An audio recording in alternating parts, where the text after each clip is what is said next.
Okay, good morning. இன்னைக்கு organism and population and ecosystem பார்க்க போகிறோம். இந்த ரெண்டு chapters with pertaining to board exam. 5 markers 2 மார்க்கர்ஸ்லாம் எப்படி அப்ரோச் பண்ணுறது பார்ப்போம்.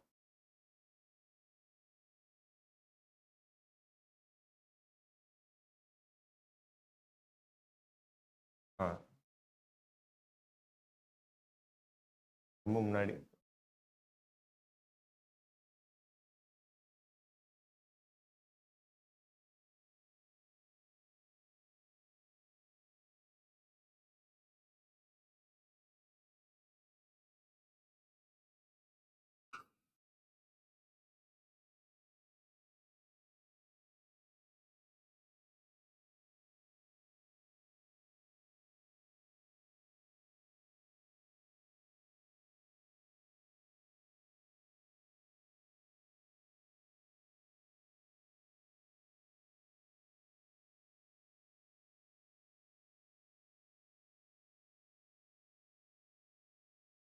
ஓகே, இப்போ நம்ம என்ன பண்ண போகிறோம்னா என்சிஆர்டியில் லைன் பை லைன் வாசிக்க போகிறோம். இம்பார்ட்டண்டான கீ டேர்ம்ஸை வந்து அண்டர்லைன் பண்ண போகிறோம். And after the chapter is done சில கொஷின்ஸ் பார்ப்போம். 5 மார்க்கர்ஸ் 2 மார்க்கர்ஸ். அந்த கொஷின்ஸில் வந்து ஆன்சரில் என்னென்ன பாயிண்ட்ஸ் இன்க்ளூட் பண்ணணும்னு நான் சொல்லுவேன். So that you get an idea. ஒரு 5 மார்க் கொஷினுக்கு எவ்வளோ எழுதணும், எப்படி எழுதணும், என்ன டயக்ராம்ஸ் வரையணும் அன்னைக்கு பண்ண போகிறோம். Okay, world is fascinating. And as usual நான் ஏற்கனவே சொல்கிற மாதிரி எனி சாப்டர் படிக்க ஆரம்பிக்கிறதுக்கு முன்னாடி ஒரு மைண்ட் மேப் மாதிரி whether be for boards for NEET whatever it is, ஒரு மைண்ட் மேப் மாதிரி போடுங்க. So then you will get to know okay நான் என்ன படிக்க போகிறேன், what is there to cover அப்படின்ற ஒரு கிராஸ் பண்ணும். அதுக்கப்புறம் ஆரம்பித்தா it will be more effective. இப்போ for example organism and population ஆரம்பிக்கிறேன்னா ஃபஸ்ட்டு இன்ட்ரடக்டரி டேர்ம்ஸ் அப்படின்னு ஒரு ஹெட்டிங் போட்டு லெவல்ஸ் ஆஃப் ஆர்கனைசேஷன் என்ன, பாப்புலேஷன் ஆட்ரிபியூட்ஸில் அதுக்கடியில் என்னென்ன வருது, what do they mean. Chapter actually pretty சிம்பிளான ஒரு chapter. And then followed by population growth. க்ரோத்துக்கு முன்னாடி ஏஜ் டிஸ்ட்ரிபியூஷனை பேஸ் பண்ணி சில டயக்ராம்ஸ் வருது. அந்த டயக்ராம்ஸ்லாம் என்னென்ன, அது மூலிமா நம்மளுக்கு என்ன தெரிய வருது. பாப்புலேஷன் க்ரோத்தில் வந்து what are the factors influencing population growth ஒரு ஃபார்முலா இருக்குது. ஸோ இதெல்லாம் வந்து உங்கள் மைண்ட் மேப்பில் நீங்கள் இன்க்ளூட் பண்ணிக்கணும். ஓகே, க்ரோத் அதே மாதிரி க்ரோத் மாடல்ஸில் வந்து 2 கிராஃப் கொடுத்துருக்காங்க. ஸோ இதெல்லாம் உங்கள் மைண்ட் மேப்பில் இருக்கும்போது so once you go through the mind map you will get to know what and all I need to cover in this chapter. Okay, so that you don't miss out on anything important. இந்த chapter point of வியூவில் population interaction is the most important part of this chapter. So ஒரு table column மாதிரி usually நான் இதை வந்து சொல்லுவேன். இந்த chapter படிக்கும்போது பாப்புலேஷன் இன்ட்ராக்ஷன் ஆரம்பிக்கிறதுக்கு முன்னாடி ஃபஸ்ட்டு ஒரு டேபிள் காலம் போட்டுக்கணும். ஒரு பக்கம் யுவர் டைப்ஸ் ஆஃப் இன்ட்ராக்ஷன், இன்னொரு பக்கம் species A B, so whether it's gaining or losing plus minus symbols போட்டு you can address it. So that immediately you will get an idea. Okay, you don't get confused. Usually commensalism amensalism வந்து confusion ஏற்படும். So இதெல்லாம் avoid பண்ணுறதுக்கு ஒரு graph மாதிரி போட்டு அதுக்கப்புறம் you start studying population track. இதில் வந்து எக்ஸாம்பிள்ஸ் ரொம்ப முக்கியம். போத்ஸ் பாயிண்ட் ஆஃப் வியூவில் you will need to remember all these examples and write it exactly.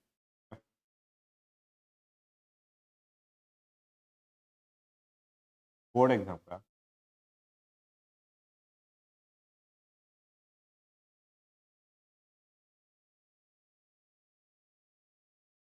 Okay, let's start with the chapter.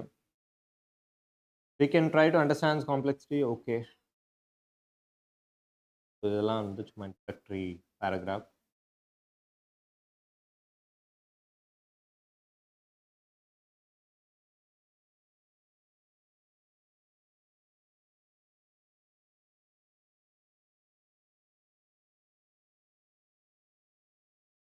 So actually இந்த சாப்டர் ஆரம்பிக்கிறதுக்கு முன்னாடி உங்களுக்கு சில விஷயங்கள் தெரிஞ்சிருக்கணும். லெவல்ஸ் ஆஃப் ஆர்கனைசேஷன் என்னது, பயோட்டிக் அபயோட்டிக் ஃபேக்டர்ஸ்லாம் என்னது. ஸோ லெவல்ஸ் ஆஃப் ஆர்கனைசேஷனில் எங்கேருந்து ஆரம்பிக்குது, ஆர்கனிசம்லேருந்து ஆரம்பிக்குதா, ஆர்கனிசம்லேருந்து ஆரம்பிக்குது. From organism it is moving on to population, பாப்புலேஷன்லேருந்து it is moving on to a community, a biological community. From a biological community, it is moving towards a biome. Okay, biome na enadhu, vegetation type. For example, if Amazon rainforest is a vegetation type, that comes under a biome. Okay, so that is the highest level of organization.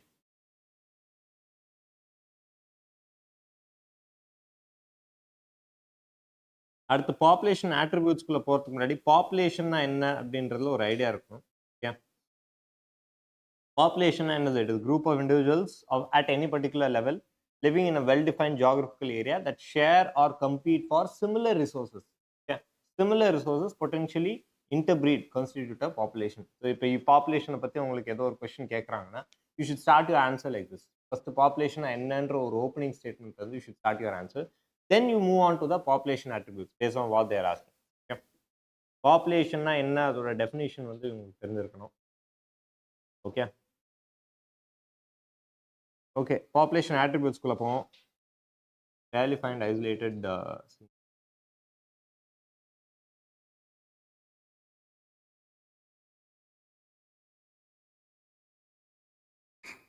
So இந்த இடத்துல வந்து population வந்து it does not only include interpreting group of individuals. It is also generally considered a population for the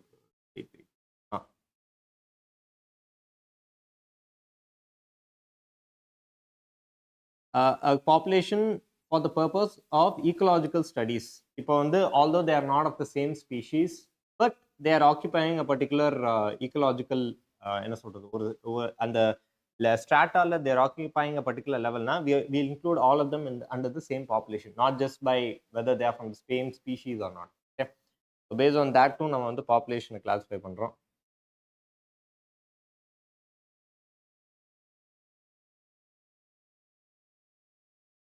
so இன்னொரு முக்கியமான விஷயம், population level. இப்போ நம்ம levels of organisation நிறைய இடம் பார்த்தோம்.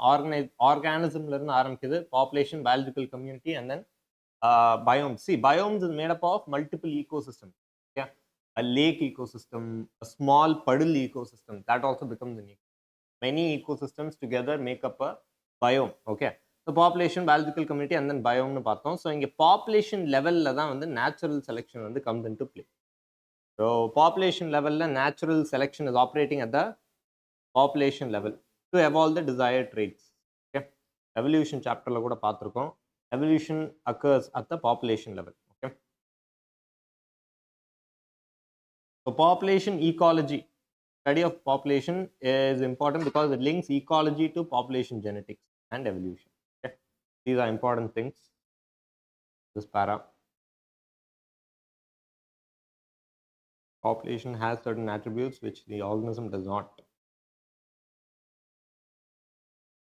ஓகே, இங்கே இண்டிவிஜுவல் அண்ட் ஆர்கனிசமோட டிஸ்டிங்விஷிங் கேரக்டர்ஸை பற்றி பேசுகிறாங்க. Individual has birth and death, population has birth rate and death rate.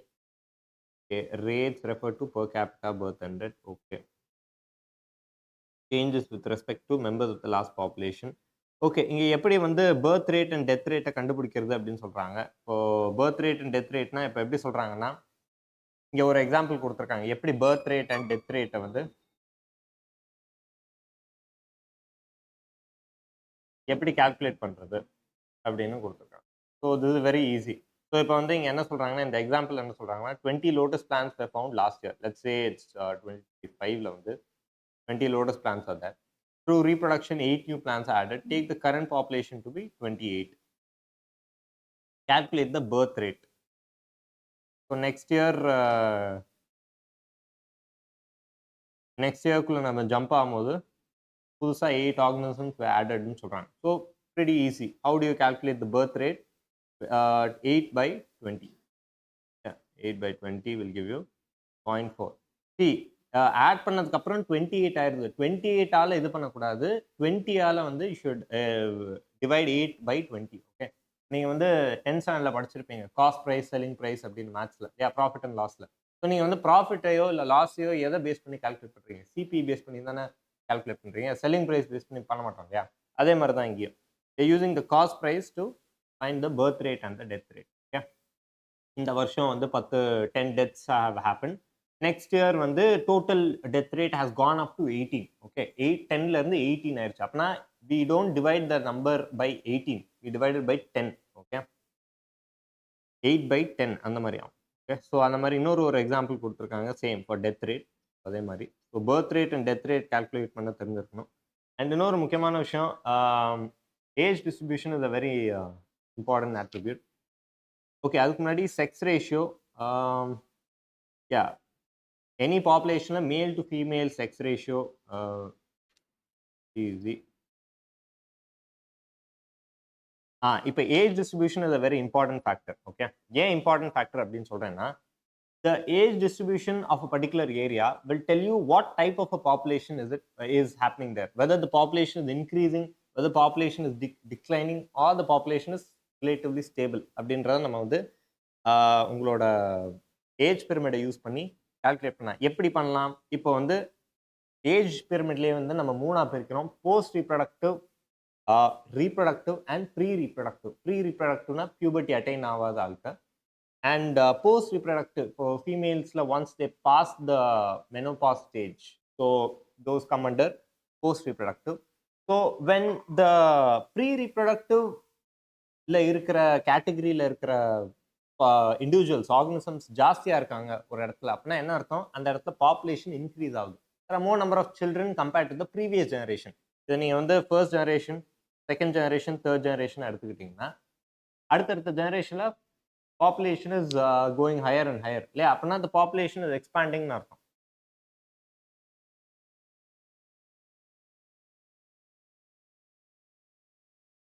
Corey 10th. This is a class for 12th grade. அடுத்தது வந்து ஸோ இப்படி தான் வந்து ஏஜ் பிரமிட்ஸை யூஸ் பண்ணி you can understand whether a population is expanding, declining or stable. இப்போ ports point of வியூவில் பார்த்தீங்கன்னா you will have to know to draw these diagrams. Okay, pretty easy. Stable and declining you have to draw reproductive, pre-reproductive, post-reproductive, and explain how pre-reproductive age ஜாஸ்தியாக இருக்கிறதுனால how is the population increasing அப்படின்னு ஒரு லைனில் explain பண்ணி. Okay, pretty easy. So age distribution is a very important factor. Can be asked for 2 or 3. NEET point of வியூவில் வந்து பார்த்தீங்கன்னா usually இந்த டயக்ராம்ஸை பேஸ் பண்ணி கொஸ்டின்ஸ் கேட்பாங்க. ஸோ எக்ஸ்பேண்டிங்காக இருக்கா, ஸ்டேபிளாக இருக்கா, இதெல்லாம் கொடுக்க மாட்டாங்க. சும்மா டயக்ராம்ஸை கொடுத்து வாட் டைப் ஆஃப் பாப்புலேஷன் இதுன்னு கேட்கலாம். இல்லை வேர்ட்ஸில் சொல்லலாம். வேர்ட்ஸில் தே மே டெல் யூ தட் இப்போ நீட் எம்சிக்யூஸ் வந்து இப்போ இதுலேயும் போர்டு எக்ஸாம்லேயும் தான் எம்சிக்யூஸ். இப்போ எப்படி கேட்கலாம்னா வேர்ட்ஸில் கேட்கலாம். இப்போ ப்ரீ ரிப்ரடக்டிவ் ஒரு பர்டிகுலர் கம்யூனிட்டி ஆர் பாப்புலேஷனில் pre reproductive people or say 20 or reproductive people in the reproductive age are around 22, okay, and people in the post reproductive age are around 5 or 6. apna what type of population is it? It is a stable population because reproductive and pre reproductive are relatively similar, 20 21 அந்த மாதிரி தான் இருக்கு. ஆனா post reproductive வந்து 5 ரொம்ப கம்மியா இருக்கு. apna it is a stable population. இல்ல it is relatively same தாங்க. 20 21 is relatively same. 21 20 these are all relatively same இல்லையா? ஸோ இதை ட்ரிக் பண்ண ஏன்னா கம்பேர்ட் டு 5 இது ரொம்ப கம்மியாக இருக்கு. Compared to this it is relatively same. So you can consider it as a stable 1 or 2 or 3 plus or minus you can take into base on it. So இது is stable population. Okay, அந்த மாதிரி so வேர்ட்ஸாக கொடுத்துருக்கலாம். So you need to understand how the age distribution works answer பண்ண முடியும். So size of a population tells us a lot about its status and habitat. Okay,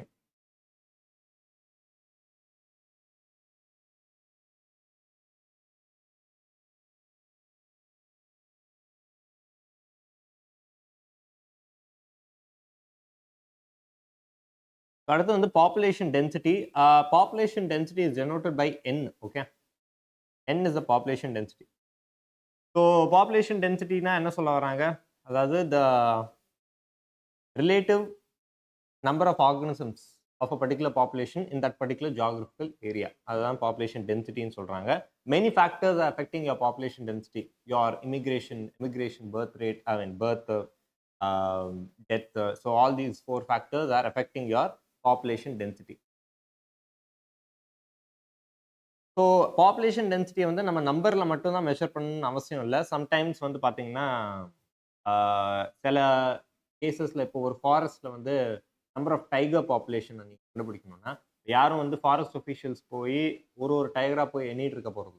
okay, that is a very strenuous task. அதை avoid பண்ணுறதுக்காக they'll use other markers, for example fecal pellets, pug marks. So இதெல்லாம் use பண்ணி they'll create an estimate. Okay, around 200 tigers are there அப்படின்னு they'll create an estimate. Okay, because you can't sit and go and count every tiger இல்லையா.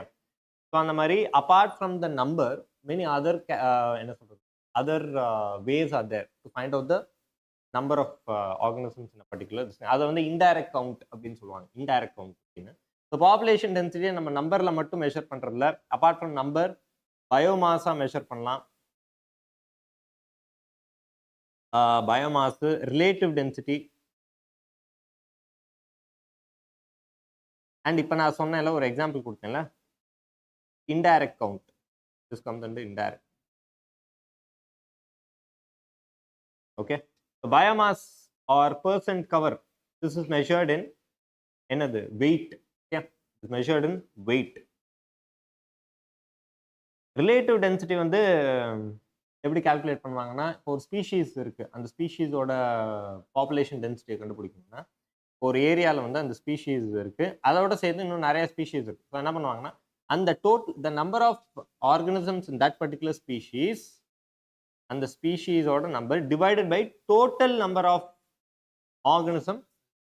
S, total number of individuals of all the species into 100. That will give you a relative percentage. Okay, இப்போ ஒரு given spaceல வந்து number of tigers in that space is 10. Okay, there are like 5 lions, there are 25 hyenas, there are some birds, let's say some 20 birds, something. So இப்போ relative density of the tigers will be 10 by sum of all these things, all the organisms into 100, whatever the number is. So this is how you calculate relative density. Okay, biomass, இப்போ for example நீங்கள் வந்து இப்போ cross எடுத்துக்கிட்டிங்கன்னா, கிராஸை உட்காந்து எண்ணிட்டு இருக்க முடியாது, ஒரு கிராஸ் 2 கிராஸ். ஸோ அந்த டைமில் வந்து we use biomass to measure. Okay, right, past 9. Study your 10 syllabus. Okay, so அந்த மாதிரி கால்குலேட் பண்ணலாம். ஏஜ் டிஸ்ட்ரிபியூஷன் பார்த்தாச்சு, பாப்புலேஷன் டென்சிட்டி பார்த்தோம். ஸோ நான் தான் இங்கே சொன்ன மாதிரி tiger census, so national parks, tiger ரிசர்வ்ஸில் pug marks and faecal pellet, இது is an example of indirect count. Okay, இது an example of indirect count. Tiger சென்சஸில் எப்படி கால்குலேட் பண்ணுறாங்க, number of tigers by pug marks and faecal pellet. Okay, next let's go into population growth. இப்போ நான் ஏற்கனவே சொன்ன மாதிரி பாப்புலேஷன் டென்சிட்டியை வந்து சில ஃபேக்டர்ஸ் வந்து எஃபெக்ட் பண்ணுதுன்னு பார்த்தோம் இல்லையா, இமிக்ரேஷன். ஸோ அதுக்கெல்லாம் வந்து ஒரு காமனாக ஒரு ஃபார்முலா மாதிரி இருக்குது. So here natality is basically referring to the number of births during a given period of time. Mortality, number of deaths at a given time. Immigration, number of individuals, same species come into the habitat from elsewhere at a particular time period. Immigration, அதே மாதிரி people who have left the habitat at a particular time period. Okay, so இதை base பண்ணி இந்த formula வந்து ஞாபகம் வச்சுக்கோங்க, very important. So இப்போ population க்ரோத்தை பற்றி சம் 2 மார்க்கர் ஆர் 3 மார்க்கர் கேட்குறாங்க போத் பாயிண்ட் ஆஃப் வியூவில் அப்படின்னா, so you start with writing this formula. Okay, you start with this formula எழுதினதுக்கப்புறம் ஒரு டேர்மும் என்ன டெனோட் பண்ணுதுன்றது you have to specify. N is denoting population density, 1 line on population density. What is population? அடுத்து birth rate, death rate, whatever it is. So அதெல்லாம் எழுதி ஒரு line what does each of these term signify அப்படின்னா. And இன்னொரு முக்கியமான விஷயம், NEET point of வியூவில்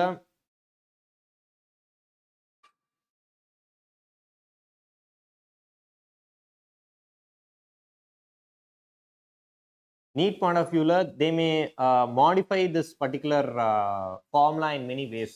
For example, இங்கே B+I பதிலாக B+D அப்படின்னு போட்டு இப்படி கொடுக்கலாம், இப்படி மாற்றி ஒரு 4 ஃபார்முலா கொடுத்து எது கரெக்டுன்னு கேட்கலாம். So you'll have to be கரெக்டாக தரவாக இருக்கும் அந்த ஃபார்முலாவில்.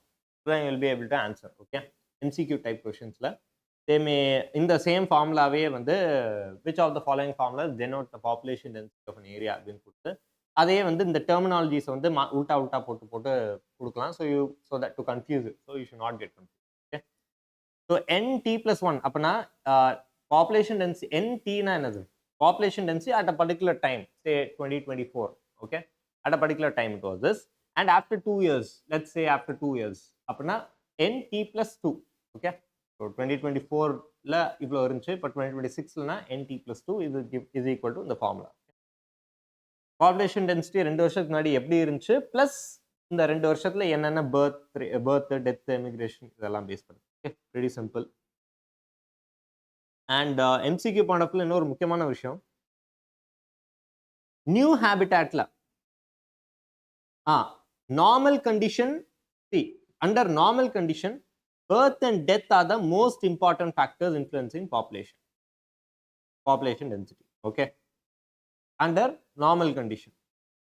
okay, special condition la immigration emigration plays the major role. புரிஞ்சுச்சா? இது எம்சிக்யூல வந்து ரொம்ப ஃபேவரட்டான ஒரு கொஸ்டின், நீட் ஆகட்டும் போர்டு எக்ஸாம் ஆகட்டும், இது ரொம்ப நிறைய வாட்டி கேட்டிருக்காங்க. நார்மல் கண்டிஷன்ல birth and death most important factors, special கண்டிஷன்ல immigration are the most important factors contributing to population density. Okay, so special கண்டிஷனா இப்போ ஃபார் எக்ஸாம்பிள் வார் நடக்குது ஒரு இடத்துல, இல்லை something some natural calamity, something which is not normal. okay, some unforeseen circumstanceனால அந்த ஏரியாவில் some political instability இருக்கு for example. So political instability இருந்துச்சு அப்படின்னா என்ன பண்ணுவாங்க, நிறைய மக்கள் வந்து எமிகிரேட் ஆக வாய்ப்பு இருக்கு இல்லையா? ஸோ இந்த மாதிரி நிறைய கேசஸ் இருக்கு. ஸோ அதான் வந்து ஸ்பெஷல் கண்டிஷன் அப்படின்னு இந்த இடத்துல சொல்றாங்க பாருங்க. Special condition for instance new habitat is just being colonised. So இப்போ ஒரு அண்டார்டிகா வந்து இட் பிகம்ஸ் ஹேபிட்டபிள் டுமாரோ, அப்போ என்ன ஆகும், அங்கே வந்து மக்கள் வந்து இமிகிரேஷனால போகிற மக்கள்னால தான் பாப்புலேஷன் டென்சிட்டி மேஜராக இன்க்ரீஸ் ஆக போகுது.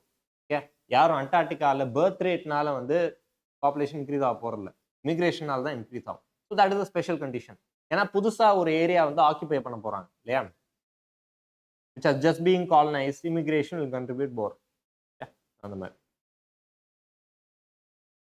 ஓகே, அடுத்து growth models பற்றி பார்ப்போம். ரெண்டே growth model தான், logistic growth model which is S-shaped and then your exponential growth model.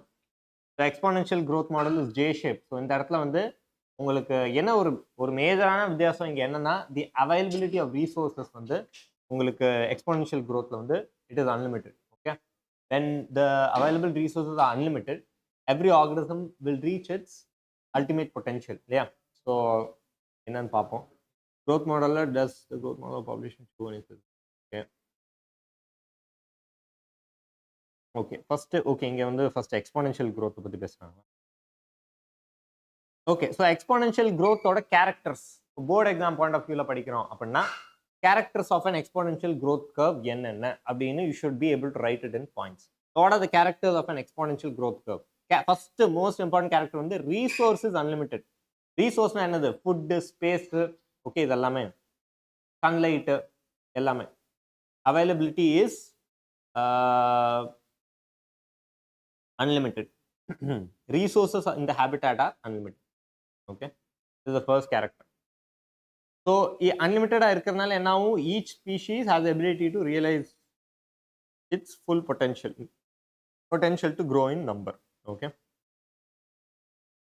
so அந்த டைம்ல வந்து population grows in exponential or geometric fashion.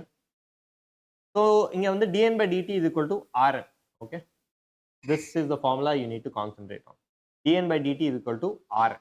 okay, dn by dt na என்ன, change in population density with change in time. dn by dt. okay, change in population density with change in a particular time. The change in time could be 2 years, 3 years, 4 years, whatever you are studying, is equal to r into n. r என்னது, r is known as the intrinsic rate of increase. okay, intrinsic rate of natural increase. okay, so இப்போ இத exponential growthோட characters சொல்றாங்க அப்படின்னா, first இந்த ரெண்டு points எழுதிட்டு இந்த டயக்ராம் இந்த ஃபார்முலா எழுதிட்டு ஒரு டெர்மினாலஜி வந்து எதை டெனோட் பண்ணுதுன்றதை எழுதிடணும். ஓகே, ஆர் என்ன சொல்லுது, என் அப்படின்னா என்னது, டி என்னது அப்படின்னு. ஓகே, சொன்னதுக்கு அப்புறம் you have to draw this diagram. If they are asking for a 5 marker question, you have to draw this diagram. 2 or 3 marker question, it's still better to draw it. Neat point of or MCQ point of view, they may ask, they may give you a particular graph. இந்த மாதிரி ஒரு graph கொடுத்துட்டு, இந்த particular graph வந்து it is corresponding to which of the following equations அப்படின்னு கொடுத்து ஒரு 4 equation கொடுப்பாங்க. ஸோ யூ ஷுட் பி இது வந்து இங்கே சிக்மாய்ட் கர்வ் யூஸ் பண்ணுறாங்க இல்லையா? ஸோ இந்த இடத்துல வந்து there is a carrying capacity அப்படின்னா which is the formula?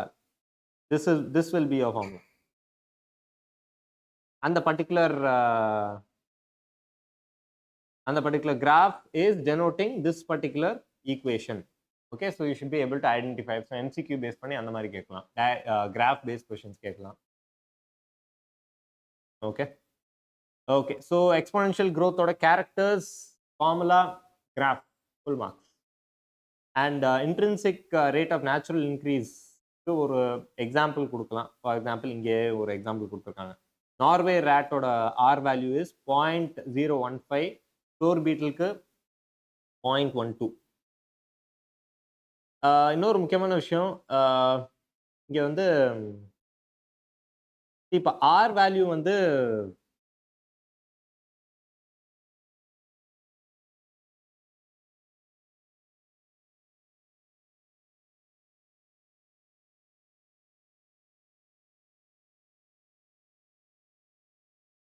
okay, and integral form of okay, and this is the integral form of the same equation. இதே equation integral formல எழுதிருக்காங்க. Okay, so know this as well. And MCQ point of view la they may ask you R value of Norway rat. ஞாபகம் வச்சுக்கோங்க, இந்த examples வந்து ஞாபகம் வச்சுக்கோங்க. Okay, so எம்சிக்யூஸில் Norway rate ஓட R value 0.015. So இந்த values வந்து ஞாபகம் வச்சுக்கோங்க, ஆர் வேல்யூஸ் ஞாபகம்.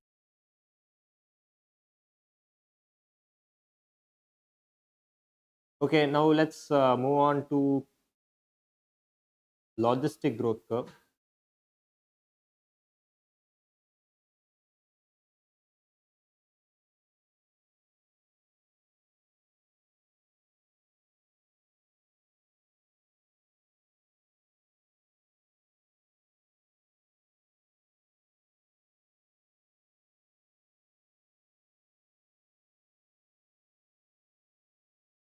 So logistic growth curve ஓட characters என்னென்ன? Unlimited resources கிடையாது. Okay, so unlimited resources கிடையாது. There is no unlimited resources, which will eventually lead to competition for the resources between individuals competing for that particular resource. And இன்னொரு முக்கியமான விஷயம், ஒரு particular I have a question, can you clear my doubt? Yes, tell me your question. So இன்னொரு முக்கியமான விஷயம் என்னன்னா, competition வந்து it need not necessarily be between people from the same species. It can be between distantly related species as well. Okay, for example tortoise and goats எடுத்துக்கிட்டீங்கன்னா they are distantly related species, but they are competing for the same resources because அதோட source of food வந்து சிமிலராக இருக்கு. as long as the source of ரெண்டு பேருக்கு தேவைப்படுற விஷயம் ஒன்றா இருக்கிற வரைக்கும் அந்த ரெண்டு பேருக்கு இடையில காம்படிஷன் கண்டிப்பாக இருக்கும், although they both are distantly related. Okay, so they can be competitors. So there is, so logistic growth curve la வந்து resources unlimited கிடையாது, it is very limited. அதனால there is always competition. These are characters of logistic growth curve. These are points to be included. Okay, so eventually survival of the fittest வருது. So only the most the organism which is best suited for that environment, yeah, who can effectively consume its resources will survive and leave more progenies. Reproductive fitness.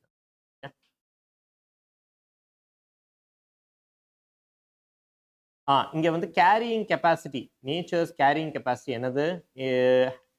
A habitat has enough resources to support a maximum possible number beyond which no further growth is possible. This this maximum limit is known as carrying capacity.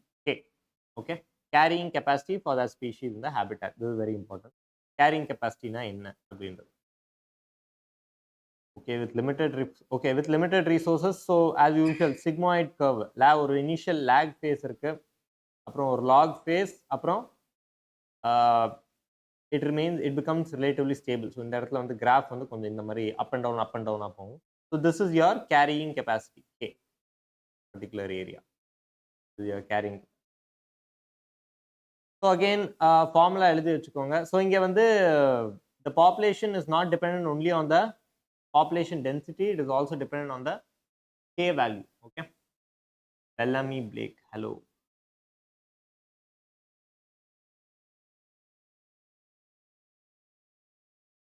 So logistic growth curve characters, formula and அதோட graph, both point of view.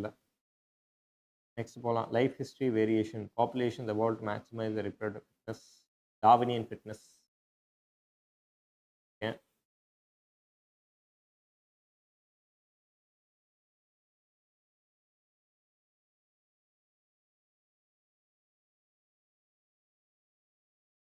So evolution is happening towards the most efficient reproductive strategy when there is competition, only once in their lifetime.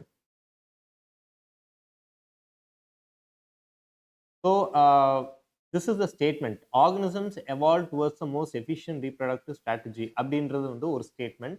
இந்த ஸ்டேட்மெண்ட்டை support பண்ணுறதுக்கு இங்கே examples கொடுத்துருக்காங்க. அதாவது breed, some organisms are breeding only once in their lifetime, like Pacific salmon, fish, bamboo. So these are all examples supporting this particular statement. Okay. Number of.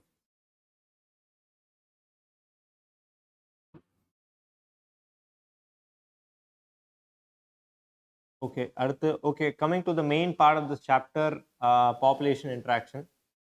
So நான் ஏற்கனவே சொன்ன மாதிரி, yeah, this table is very important. Okay, ஏன்னா என்னதான் நீங்கள் examples எல்லாமே படிச்சுட்டு போனாலும், if you cannot remember this table properly, then there is no use. Okay, so you should clearly remember ஒரு டைப் ஆஃப் இன்ட்ராக்ஷனில் என்ன எக்ஸிஸ்ட் ஆகுது. யூஸ்வலி கன்ஃபியூஸ் ஆகிறது வந்து அமென்சிலிசம் அண்ட் கமென்சிலிசம் தான் வந்து எல்லாரும் கன்ஃபியூஸ் ஆவாங்க. ஸோ கமென்சிலிசம்ல என்ன ஆகுது, ஒரு ஸ்பீஷீஸ் கெயின் பண்ணுது, இன்னொரு species neither being benefited nor being affected. Okay, commensalismல one is losing out and the other is neither losing or gaining anything. Okay, so these are the two. இந்த ரெண்டு இதை மட்டும் கொஞ்சம் தரவா ஞாபகம் வச்சுக்கோங்க. மற்றதெல்லாம் ஐ திங்க் எவ்வளோன்னு predation parasitism. ஸோ இங்கே வந்து MCQ point of viewல each and every example under each population interaction is very important. Okay, and board exam point of view, you should be able to write it on your own.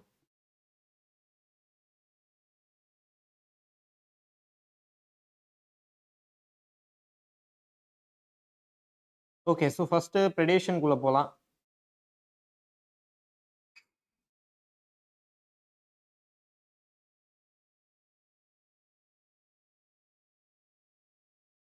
So இங்கே என்ன சொல்கிறாங்கன்னா, animals மட்டும் வந்து இப்போ ப்ரெடேஷன்னாலே வந்து நம்ம எல்லாருக்கும் என்ன ஒரு ஞாபகம் வரும், ஒரு அனிமல் வந்து இன்னொரு அனிமலை அடித்து சாப்பிட்றது தான் ஞாபகம். அது மட்டும் கிடையாது, ஒரு ஹெர்பிவோர் ஒரு பிளான்ட்டை கன்சியூம் பண்ணுறதும் ஒரு டைப் ஆஃப் ப்ரெடேஷன் தான் இல்லையா. So even herbivores come under that category. ஒரு ப்ராடர் ஈக்கலாஜிக்கல் கான்டெக்ட்ல even herbivores come under predators. இல்லையா. So along with the animal eating, so although the animal eating plants are considered as herbivores, they are also coming under predators. They are not very different from predators. Okay? So predators oda role enadhu, first வந்து they act as conduits for energy transfer across the trophic levels. Okay, நம்ம அது ecosystem chapterல பார்ப்போம்.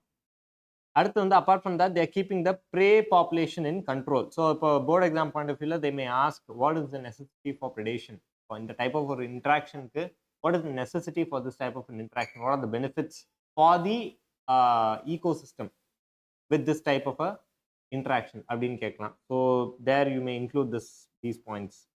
என்னென்ன, so prey வந்து என்னென்ன, what are the advantages of this type of interaction? Prey is keeping the predator is keeping the prey population under control. It is acting as conduits for energy transfer across the trophic levels. ஏன்னா இப்போ predators இல்லைன்னா prey species will grow unchecked. Okay, any species for that matter. அதுக்கு வந்து ஒரு கரெக்டான ஒரு predator இல்லைன்னா that species will grow unchecked. Okay, and that will become a problem to the ecosystem again.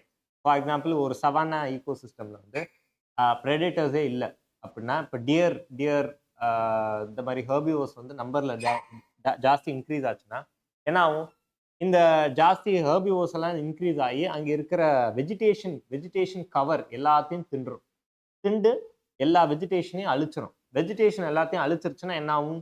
Soil erosion, நிறைய என்வைரன்மெண்டல் problems வரும். Okay, ஒரு மழை வந்துச்சுன்னா கூட சாயில் அடிச்சுட்டு போயிடும். ஸோ இந்த மாதிரி நிறைய காம்ப்ளிகேஷன்ஸ் இருக்கு, which will ultimately affect the deer only. ஏன்னா வெஜிடேஷன் கவரே முடிஞ்சு போச்சு அப்படின்னா அது என்ன சாப்பிடும்?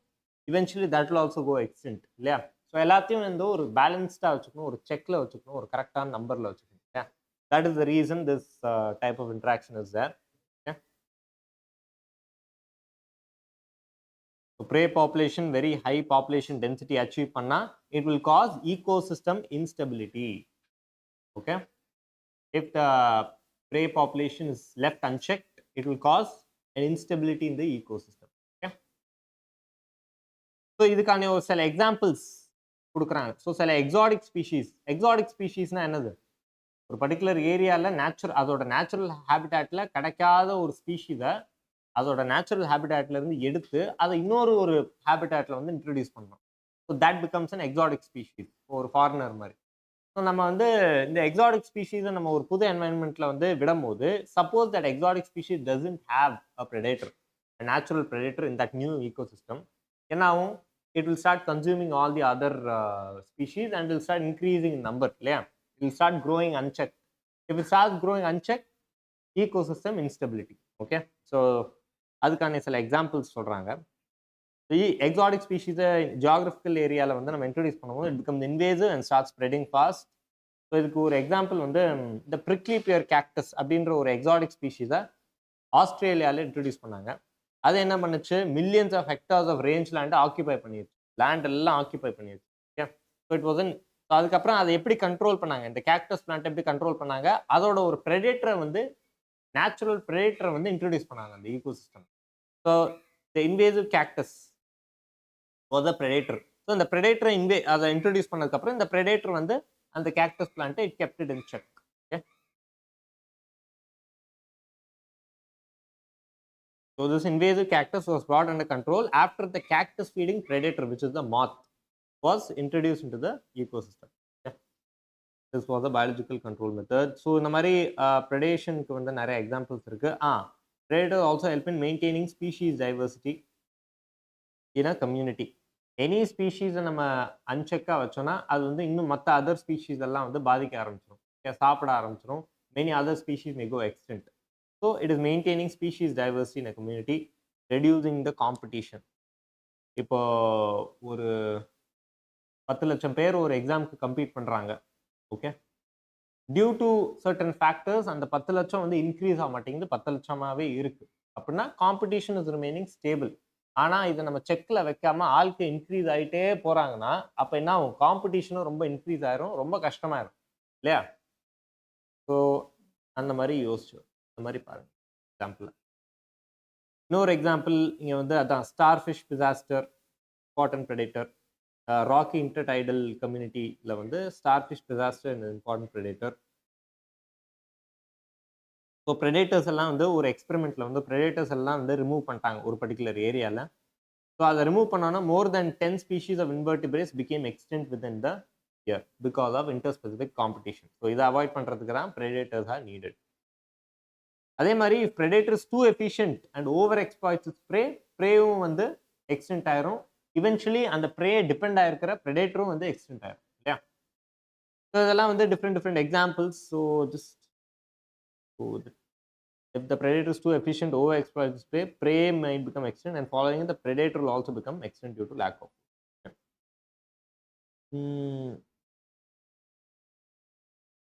So the preys have developed certain defense mechanism, for example cryptically colored camouflage. இதெல்லாம் சில பிளான்ஸ் பார்த்தீங்கன்னா வந்து பாய்சனஸாக இருக்கும், ஸோ அதை அப்ரோச் பண்ணாது. அந்த மாதிரி நிறையா ஃபீச்சர்ஸை வந்து நிறைய டிஃபென்ஸ் மெக்கானிசமை வந்து prey species have adapted over the years. அதுக்கு கவுண்டராக வந்து ப்ரெடேட்டர்ஸும் வந்து சில டிஃபென்ஸ் மெக்கானிசம் அடாப்ட் பண்ணுவாங்க.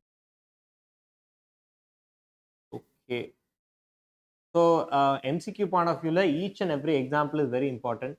ஸோ ஒரு எக்ஸாம்பிளையும் டீட்டெயிலாக படிக்கணும்.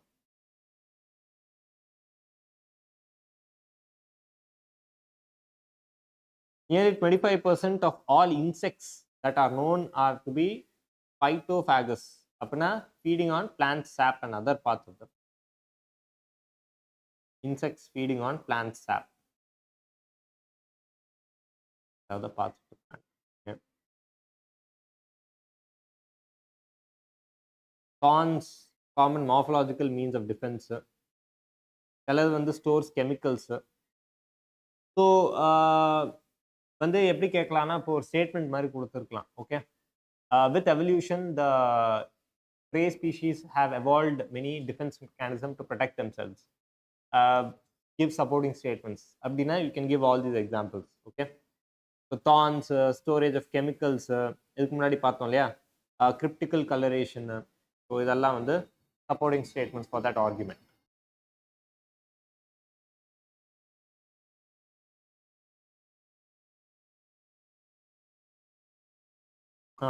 MCQ ல வந்து this is an important MCQ favorite question. Calotropis இருக்கு இல்லையா, Calotropis produces highly poisonous cardiac glycosides. This is an MCQ favorite question. Calotropis produces highly poisonous cardiac glycosides. Cardiac glycosides. Okay. Okay. So this is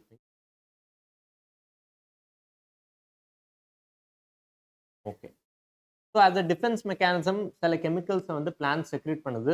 அந்த கெமிக்கல்ஸை வந்து நம்ம வந்து அதை commercial பர்பஸஸ்க்காக நம்ம அதை வந்து எக்ஸ்ட்ராக்ட் பண்ணி யூஸ் பண்ணுறோம். ஃபார் எக்ஸாம்பிள் நிக்கோட்டின், கெஃபீன், குவினின் இதெல்லாம். They are actually originally these chemicals are produced by plants as a method of defense mechanism. Okay, நம்ம அதை ஹார்வெஸ்ட் பண்ணி அதர் கமர்ஷியல் பர்பஸஸ்க்கு யூஸ் பண்ணுறோம். ஓகே, ப்ரெடேஷன் இன்ட்ராக்ஷன் பார்த்தாச்சு. அடுத்தது காம்படிஷன். காம்படிஷனோட கேரக்டர் என்னது? காம்படிஷனில் வந்து டார்வினியன் பிரின்சிபல்ஸ் வருது. ஸோ காம்படிஷனில் டார்வின் சொன்ன மாதிரி லிமிட்டட் ரீசோர்ஸஸ் அண்ட் லிமிட்டட் ரீசோர்ஸஸ்க்கு there is competition between species having the same food source. Okay, food source or land. சாப்பாடுக்கு மட்டும் கம்பீட் பண்ணாது, லேண்டுக்கும் கம்பீட் பண்ணும். ஓகே, ரீசோர்ஸஸ்ன்னு சொல்லும் போது it is not just food, it many things come under that. So survival of the fittest come into play. Competition வந்து என்ன ஆகுது? Both the organisms are losing. Okay, both the organisms, both the species are losing in competition. Okay, நம்ம கொஞ்சம் இதுக்கு முன்னாடி தான் பார்த்தோம், ஒரு predator species ஸ்டார் ஃபிஷ் டிசாஸ்டரை வந்து ரிமூவ் பண்ணதுக்கப்புறம் 10 species of invertebrates became extinct because of interspecific competition. காம்படிஷனால நிறைய ஸ்பீஷீஸ் வந்து எக்ஸ்டின்ட் ஆயிடுது. காம்படிஷன்ல both the species are losing out. Okay,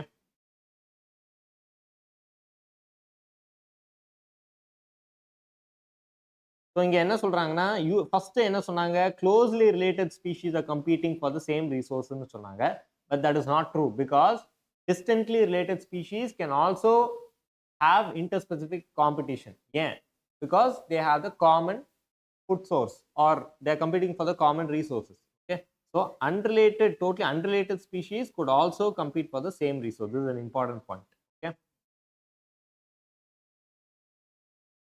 so true or false statement MCQ ல வந்து assertion and reasoning ல கேட்கலாம். Okay, or true or false statement அந்த மாதிரி.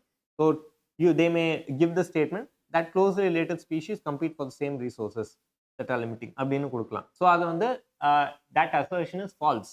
ஏன்? Because even totally unrelated species can also compete for the same resource. அந்த மாதிரி MCQல அந்த மாதிரி கேட்கலாம். எக்ஸாம்பிள்ஸ் எல்லாம் படிச்சு வச்சுக்கோங்க. ஓகே,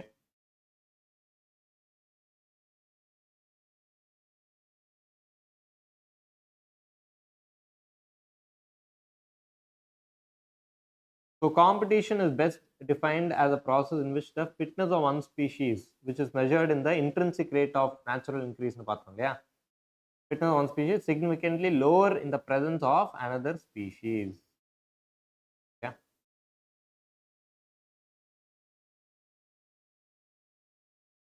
இப்போ ஒரு பர்டிகுலர் ஏரியாவில் வந்து வெறும் ஒரே ஒரு ஸ்பீஷீஸ் ஆஃப் டைகர் மட்டும்தான் இருக்கு அப்படின்னா அந்த ரீசோர்ஸஸ் எல்லாமே வந்து அந்த டைகருக்கு தான் போகும். ஸோ இட் வில் லீவ் மோர் ப்ராஜனிஸ். 10 குழந்தை பெக்குதுன்னு வச்சுப்போம். ஆனால் அதே ஏரியாவில் அதே ரீசோர்ஸஸ்க்கு கம்பீட் பண்ணிட்டு இன்னொரு ஒரு 10 சீத்தாஸ் வந்துருச்சு அப்படின்னா now they will not be able to leave out that many progenies as they used to. ஏன்னா இங்க resource இப்போ வந்து காம்படிஷன் வந்து இல்லையா, so they may leave only 5 progenies. Yeah, so அதான் இங்க சொல்றாங்க competition is defined as a problem which fitness of one species, which is the tiger, is significantly lower in the presence of another species competing for the same reason. Okay, fitness வந்து எப்படி measure பண்றோம் in the terms of R, intrinsic rate of natural increase.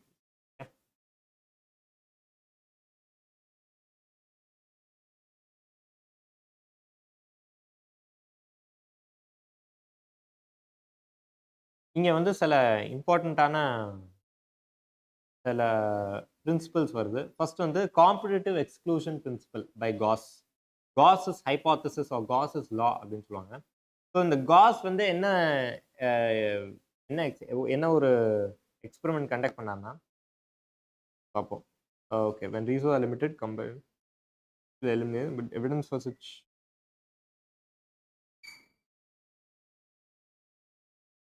Okay, அதுக்கு முன்னாடி வந்து இங்க என்ன சொல்றாங்கன்னா when resources are limited, the competitively superior species will eventually eliminate the other species. Okay, but இதுக்கான எவிடன்ஸ் எப்படி, it was not conclusive. The evidence was not conclusive. So இங்க வந்து Abingdon tortoise in Galapagos Island became extinct within a decade after goats were introduced on the island. ஏன்? Because goats had a better browsing efficiency.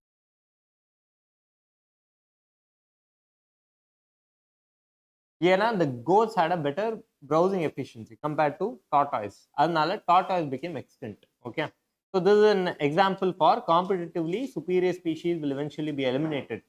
Okay, will eventually eliminate the other species. It will not get eliminated. ஏன்னா due to greater browsing efficiency of goats.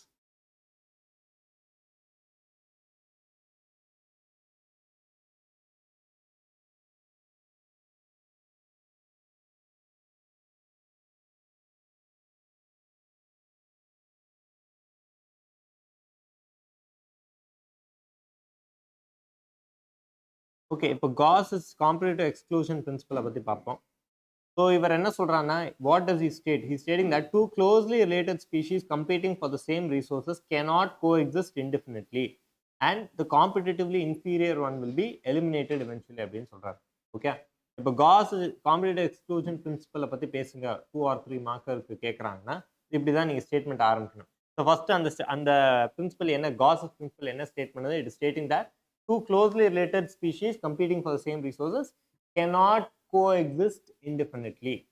Okay, and the competitively inferior one will be eliminated அப்படின்னு சொல்றாரு.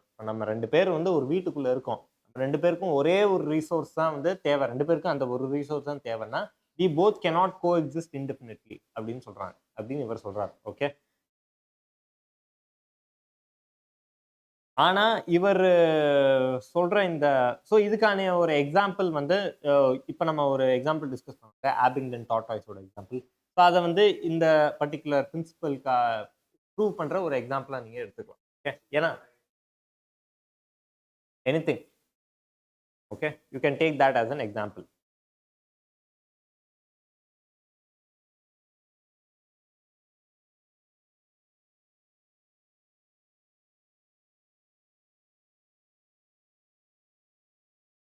So இவர் cos வந்து என்ன ஒரு experiment conduct பண்ணார்னா, he conducted an experiment using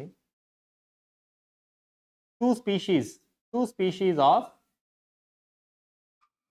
ciliated protists. என்னது அந்த ரெண்டு species? P aurelia and P caudatum. இந்த ரெண்டையும் வந்து ஒரு பர்டிகுலர் என்வாயன்மெண்ட்ல க்ரோ பண்றாரு. ரெண்டுக்குமே வந்து என்ன, the resource that is needed is the same. Okay, ரெண்டுக்குமே வந்து தேவைப்படுற ரீசோர்ஸ் இஸ் த சேம். ரெண்டையும் வந்து ஒரு அந்த ஒரே என்வாயன்மெண்ட்ல க்ரோ பண்றாரு. க்ரோ பண்ணும்போது என்ன கண்டுபிடிச்சாருன்னா, P caudatum became extinct. P. caudatum became extinct in the culture. ஏன்னா P. aurelia had a competitive edge in terms of obtaining the food. So therefore P. caudatum became extinct. So இந்த எக்ஸ்பெரிமெண்ட்டை வந்து இவர் conduct பண்ணி இவர் இந்த ஒரு பிரின்சிபலை வந்து state பண்றாரு. Okay, he gave this law after conducting this particular experiment using the P. aurelia and P. caudatum, the protists.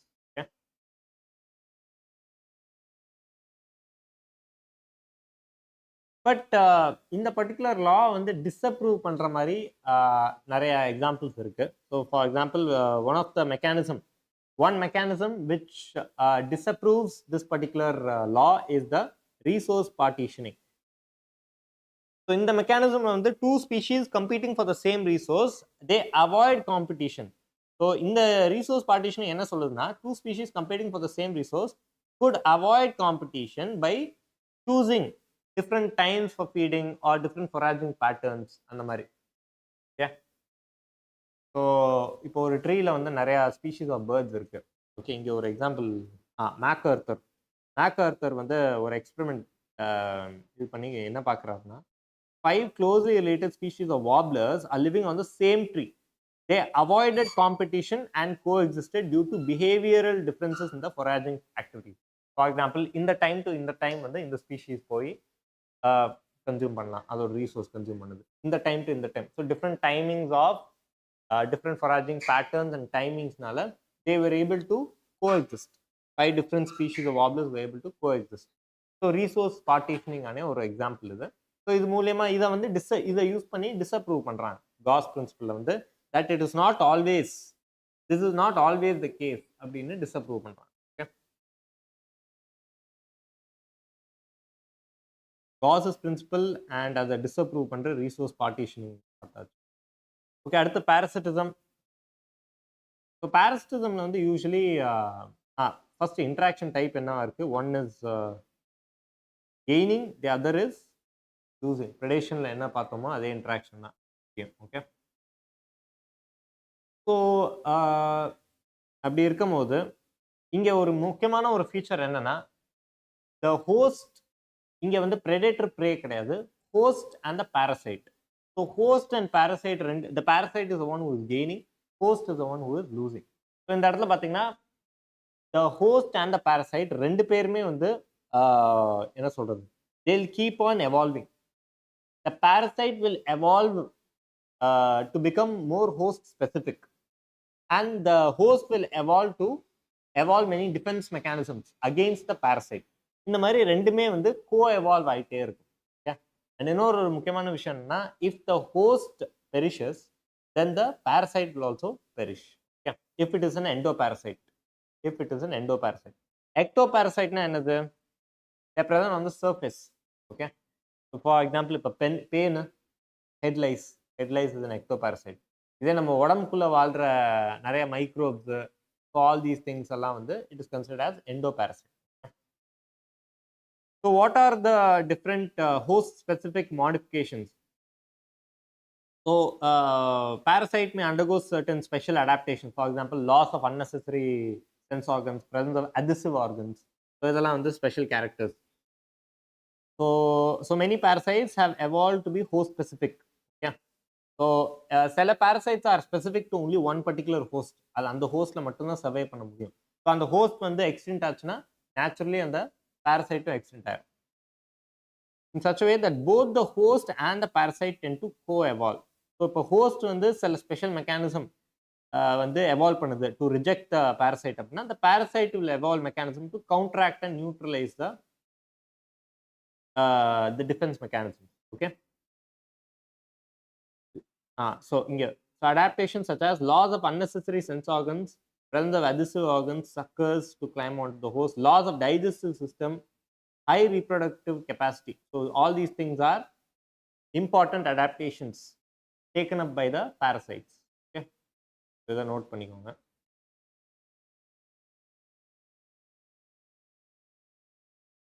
So sometimes சில பேரசைட்ஸ்ல வந்து மோர் தென் ஒன் ஹோஸ்ட் இருக்கும். ஃபார் எக்ஸாம்பிள் நீங்கள் வந்து மலேரியல் காசிங் மைக்ரோப்ஸ் உங்களோட Plasmodium, அதை பார்த்தீங்கன்னா there is more than one host இல்லையா? So that is also possible. More than it to complete, அது வந்து it will need more than one host to complete its life cycle. So இப்போ liver fluke எடுத்துக்கிட்டிங்கன்னா, human liver fluke எடுத்துக்கிட்டிங்கன்னா, it depends on 2 hosts, snail and a fish to complete its life cycle.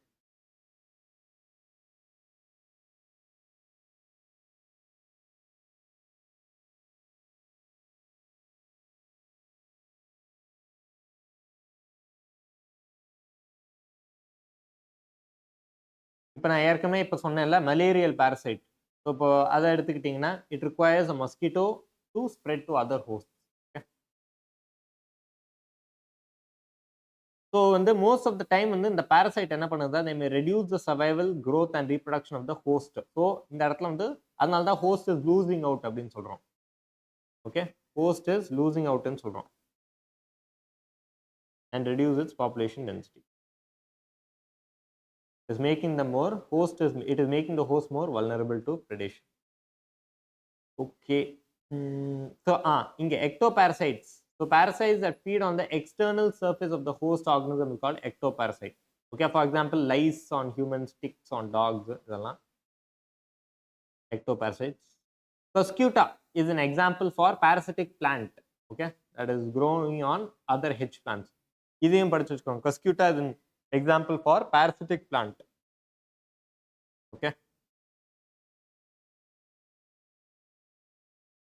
So இந்த பிளான்ட்ல வந்து chlorophyll கிடையாது. It lost its chlorophyll, so it has to depend on other plants for its nutrition.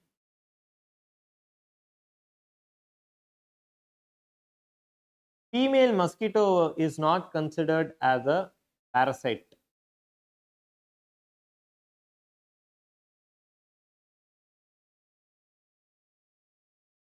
Although it needs our blood for reproduction. ஏன் வந்து female mosquito is not considered as a parasite? Because it is not living on the surface of or inside any particular host. Yeah, it is not fixing on one particular host and living in that host. Yeah, living on the host or living inside the host. Okay, it keeps shifting. So அந்த மாதிரி, so that is why it's not considered as a parasite. It is considered as a vector. Okay, not a parasite. அடுத்து வந்து fruit parasitism. Fruit parasitismனா என்னது? Fruit parasitism வந்து parasitic birds வந்து will lay its eggs in the nest of its host and lets the host incubate them. Okay, 2 mark question. Follow up point வந்து என்ன எழுதலாம்னா, the eggs of the parasitic birds have evolved to resemble the host's egg in the size and color to reduce the chances of host detecting the foreign egg and ejecting them. So இதுக்கு ஒரு example வந்து cuckoo and crow. Quail and the crow. அடுத்து வந்து commensalismல வந்து where one is benefiting and the other is neither harmed nor benefited. Okay. So orchids growing as an epiphyte on a mango branch, barnacles on the back of a whale. So இதெல்லாம் வந்து எக்ஸாம்பிள்ஸ்லாம் படிச்சு வச்சுக்கோங்க.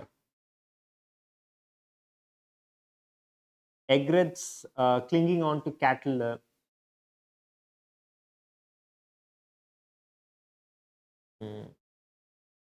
Sea anemone and clownfish. Sea anemone and clownfish, these are all examples of commensalism. You should be able to identify, usually especially MCQ questions வரும்போது you should be able to identify which example comes under what type of interaction அப்படின்றது. ஏன்னா கொஸ்டின்ல வந்து ஒரு example கொடுத்துட்டு they may ask you what type of an interaction it is. So you should be able to identify every example. So sea anemone and clownfishல வந்து என்ன ஆகுது, the clownfish is getting protection from the predators. ஏன்னா sea anemoneல வந்து stinging tentacles இருக்கு இல்லையா, so அது வந்து clownfish மேல இருக்கிறதுனால the clownfish gets protection from predators. Stay away from the stinging tentacles. ஆனா anemoneக்கு வந்து இந்த clownfishனால எந்த பெனிஃபிட்டும் கிடையாது. So one is gaining and the other is neither gaining nor being harmed. Next வந்து mutualism where both are being benefited. Both the interactive species are being benefited. For example, இப்போ நீங்க mycorrhiza, symbiotic symbiotic relationships. இப்போ lichens பாருங்க, lichens mutualistic relationship between a fungus photosynthetic algae. Fungus helps in absorption of important nitrogen fixing the nutrient media present in the soil, and algae என்ன பண்ணுது, photosynthesis carry out பண்ணி சாப்பாடு கொடுக்குது, shelter கொடுக்குது. So mycorrhizaல வந்து fungi and roots of higher plants. So இங்க வந்து fungi is helping in absorption of essential nutrients. Plant என்ன provide பண்ணுது, energy yielding carbohydrates return. So these are all mutualism.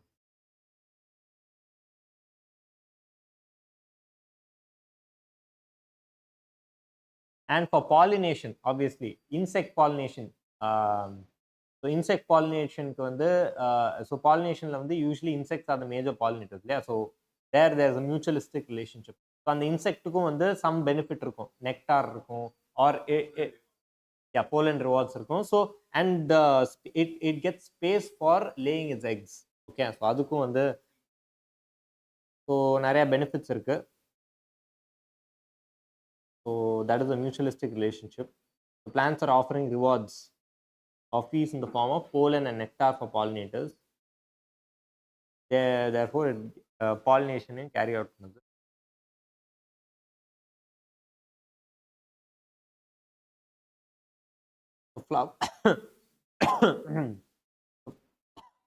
Flowers and its pollinator species are tightly linked. One-to-one relationship. சில இந்த fig ஸ்பீஷீஸ்ல பார்த்தீங்கன்னா it can be pollinated only by its partner wasp species and no other species. Okay, அந்த partner wasp ஸ்பீஷீஸ்னால மட்டும்தான் வந்து பாலினேஷனை carry out பண்ணும்.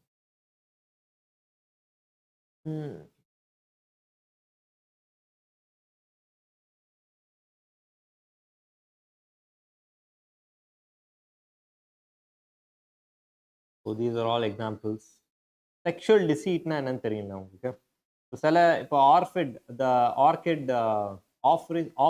offers வந்து என்ன பண்ணுதுன்னா it will resemble the female insect, okay, to attract the pollinators.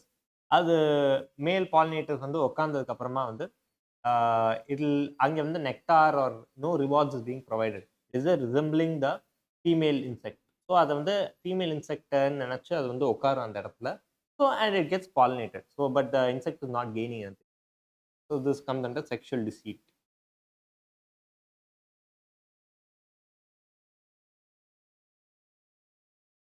These are all examples of mutualism. Okay, that's it for chapter. Okay, ஒரு வாட்டி கோ த்ரூ பண்ணுங்க, இன்னைக்கு நம்ம டிஸ்கஸ் பண்ணலாம்.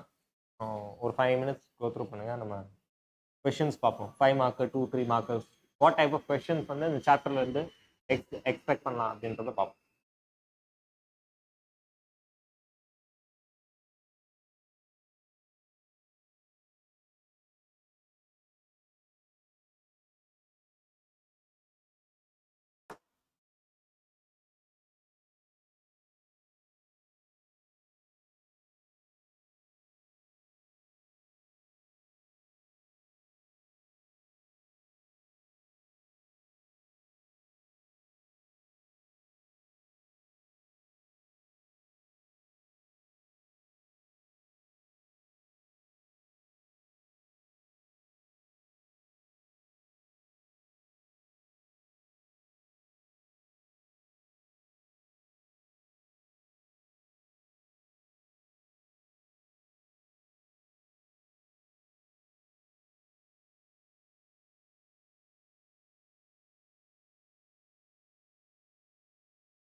For Neet,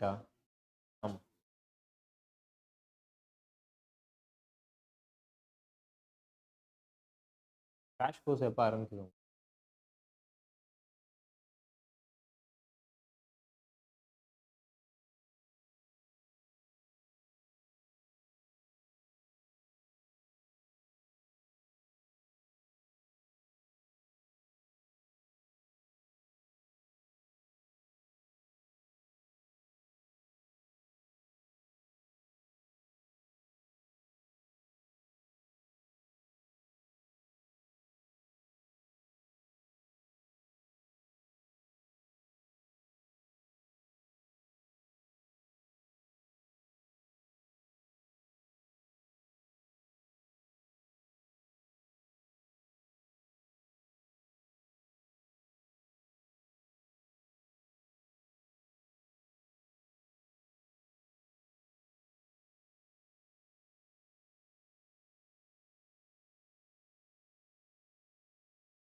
ஓகே, இப்போ சில கொஷின்ஸ் பார்ப்போம். சில 2 மார்க்கர்ஸ் 5 மார்க்கர்ஸ் பார்ப்போம்.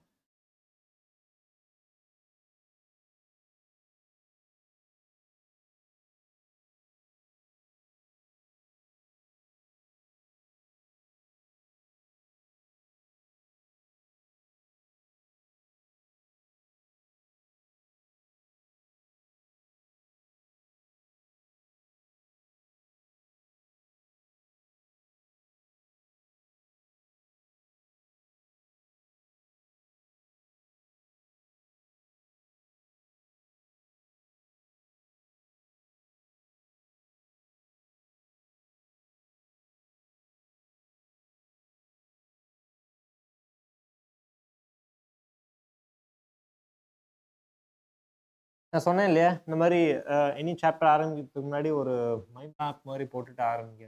So this is an example of what can be done. So organism and population main what are the things to be covered. Population interaction is the major one. So adla you have examples for each type of interaction is very important, every example. And after that you have population attributes, population growth curves. These are the important things to be covered in this chapter. இந்த மாதிரி ஒரு mind map போட்டுட்டு ஆரம்பிச்சிங்கன்னா you have an idea. இம்பார்ட்டண்டான இது பார்ப்போம்.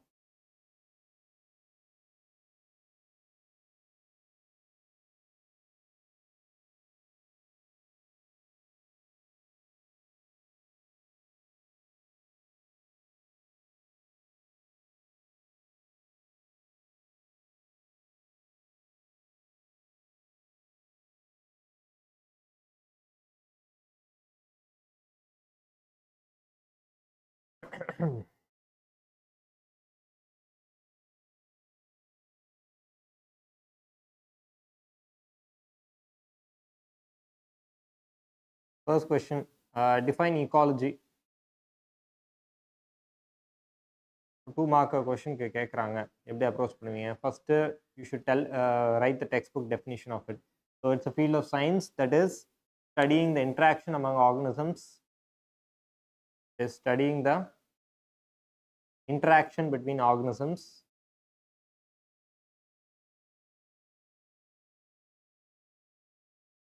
between and among organisms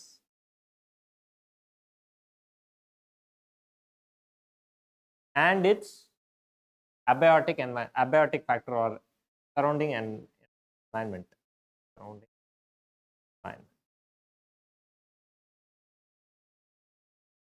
Field of science that studies interaction among and between the organisms along with their physical environment. Okay. So in that what are the things that we study under ecology? We study about the distribution, population density பத்தி பார்த்தோம் இல்லையா, distribution and abundance of organisms, interactions, the type of interactions that exist between them and the physical environment. Okay, இதெல்லாம் பார்ப்போம். Additionally, you can also give some information. For example, the word ecology was given by German biologist Ernst Haeckel.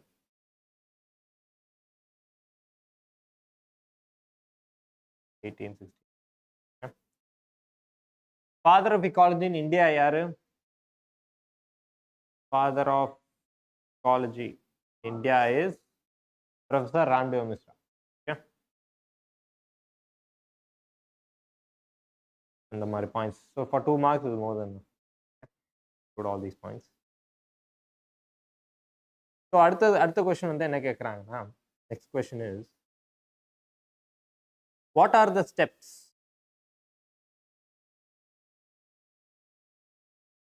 involved in ecological hierarchy?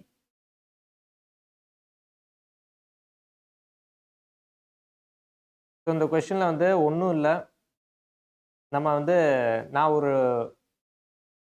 ஒரு arrows போட்டு ஒரு organisation படித்தேன்ல, ஆர்கனிசம்லேருந்து ஆரம்பிக்குது, move in to the population, ecosystem, the communities, the பயோம்ஸில் முடியுது இல்லையா. So அதுதான் வந்து இங்கே பேசிக்லி கேட்குறாங்க. ஸோ நீங்கள் என்ன பண்ணணும், நான் ஏற்கனவே சொன்ன மாதிரி ஃபர்ஸ்ட் ஆர்கனிசம்லேருந்து ஆரம்பிங்க, 2 points under that. அடுத்தது population level, 2 points under that. Here you can include that natural selection is occurring at the population level. Yeah? So you can include 2-3 points under that.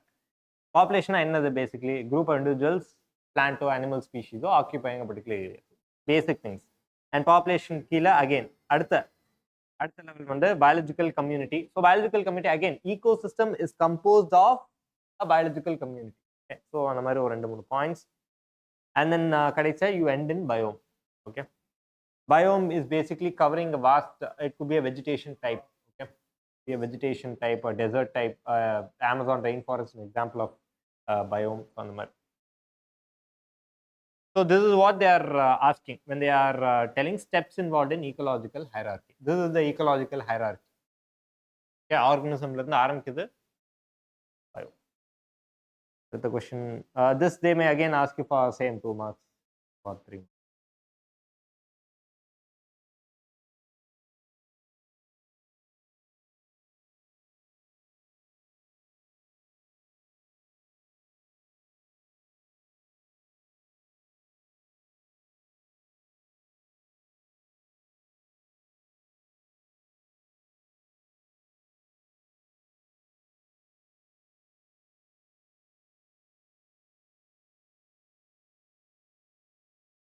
Third question வந்து 2 mark question தான் பார்க்கணும். What is mutualism?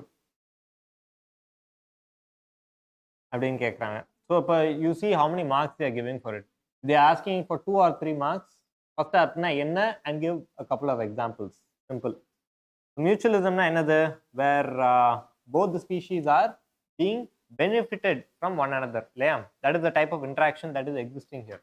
Mutualismல என்ன நீங்க எழுதலாம்? First what is an interaction? It is a condition where there is a close physical association between individuals. There is a close physical association between individuals of a pair of species. Symbiosis னு சொல்லுவோம் அது. இல்லையா?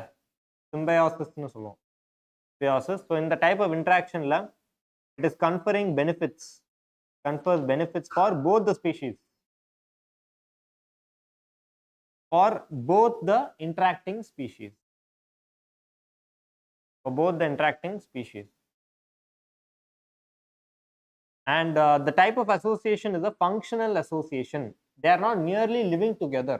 They are contributing something. Yeah. Functional association. Term include பண்ணலாம். And you can give a couple of examples. For example, lichens or mycorrhizae oda example use. A couple of examples.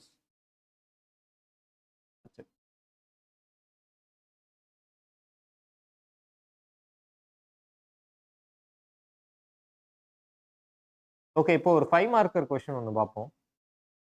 5 marker question என்ன கேட்குறாங்கன்னா, டேபுலேட் the different interactions seen in plants அப்படின்னு கேட்குறாங்க. இது 5 marker question. Simple.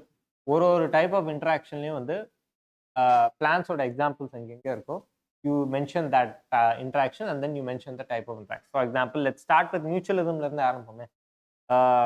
mutualism னு எடுத்துக்கிட்டீங்க. First point, mutualism. அப்படி எடுத்துக்கிட்டு you explain fig trees and insects, how they are codependent on each other, how they are mutually benefiting from each other. You can give that example. You can talk about sexual deceit of this. All these, okay? So plant animal relationships, yeah. So அதை include பண்ணலாம் mutualism கடியில். அடுத்து வந்து you can include பேரசிட்டிசம். அடுத்து வந்து parasitism அப்படின்னு எழுதிட்டு you can include the example under parasitism. For example Coscuta, Loranthus viscum, so all the Rafflesia, these are all parasitic plants. Yeah, they're deriving they don't have chlorophyll, so they have to depend on some other host plants for deriving their nutrition. So you can write a couple of points on that.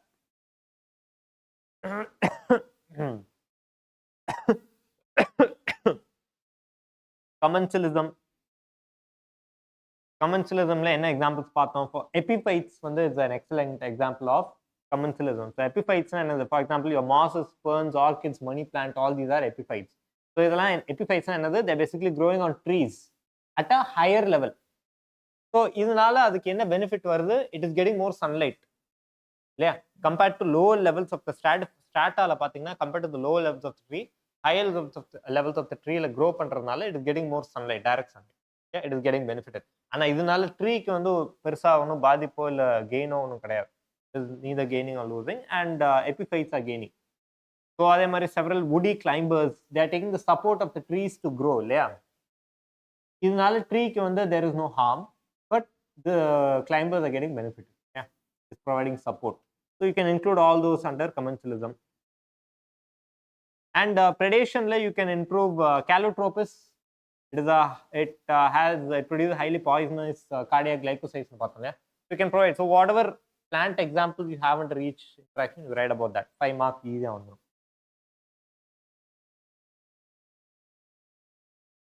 Okay. Okay. So no question.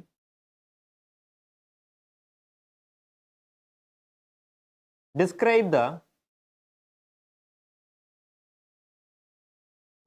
the mutual relationship between fig and wasp and comment on the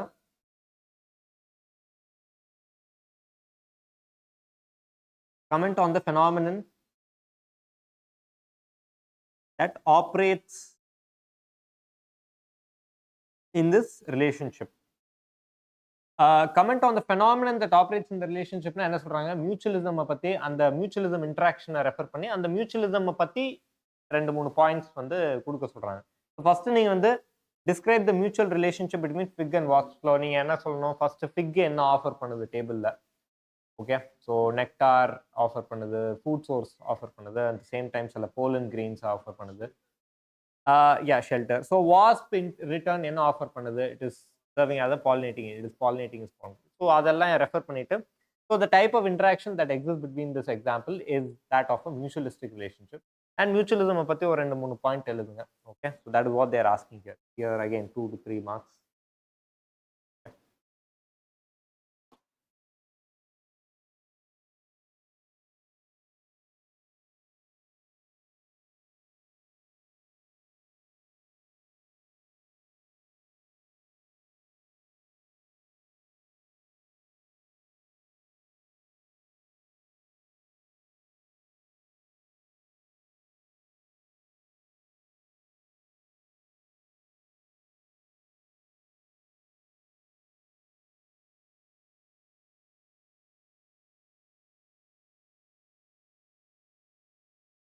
இன்னொரு okay,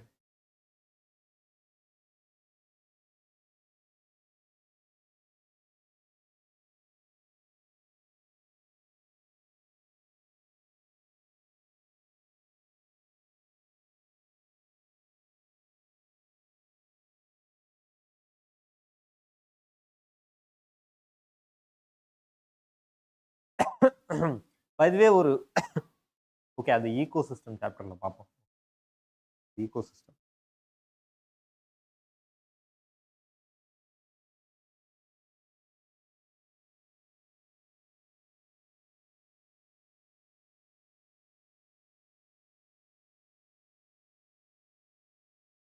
okay. இன்னொரு question இங்க இருக்கு. what are they asking? They are asking what are called as epiphytes அப்படின்னு கேக்குறாங்க. So what are called as epiphytes அப்படின்னு கேக்குறாங்க. இப்பதான் நம்ம டிஸ்கஸ் பண்ணோம். Epiphytes are examples of epiphytes என்னது? mosses, ferns, orchids, money plant, all these are examples of epiphytes. So epiphytes are basically those that are growing on trees which are getting a benefit from trees by growing at a higher level at a better light condition. Yeah, but they are not harming the tree in any way. Yeah, so those are epiphytes. For example, orchids which is growing as an epiphyte on a mango branch. So epiphytes lo 2 marks. So epiphytes na என்னது? அதோட examples. Okay, ஒரு 10-15 minutes break எடுங்க, அதுக்கப்புறம் ego system பார்ப்போம்.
Okay.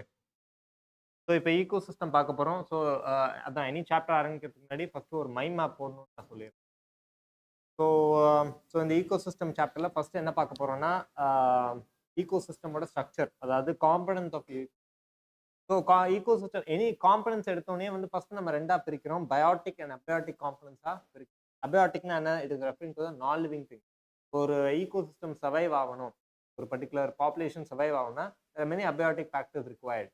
Carbon dioxide தேவை, oxygen தேவை, sunlight தேவை, nutrients, essential nutrients, good quality soil தேவை. ஸோ இந்த மாதிரி நிறைய abiotic components, dead organic matter, detritus கண்டிப்பாக தேவை. So lot of things. So that those all come under the abiotic component of an eco. Biotic காம்பனன்ட்ஸில் உங்களோட producers, consumers, primary, secondary, tertiary consumers, your detritivores, decomposers, all these people come to the biotic components. Okay? So components of the ecosystem.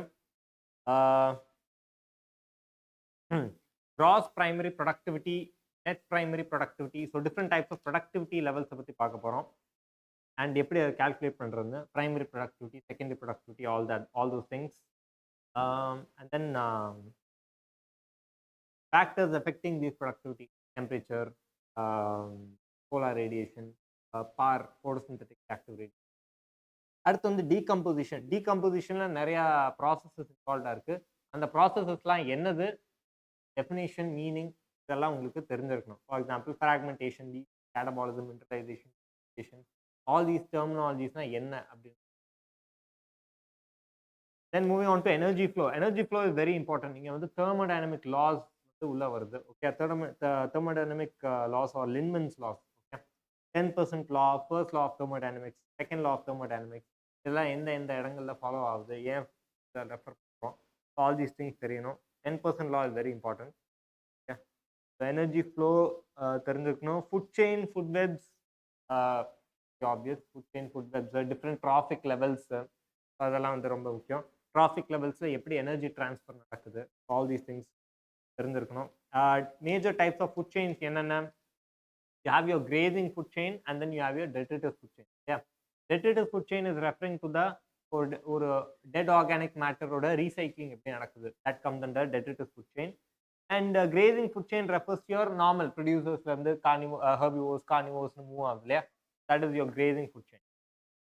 Standing crop or standing biomassனா என்னதுன்னு தெரிஞ்சிருக்கணும். And ecological pyramids, pyramid of number, pyramid of biomass, pyramid of energy, whether it's upright, inverted, so இதெல்லாம் தெரிஞ்சிருக்கணும். அதெல்லாம் பார்க்க போகிறோம் இந்த சாப்டரில். Let's start with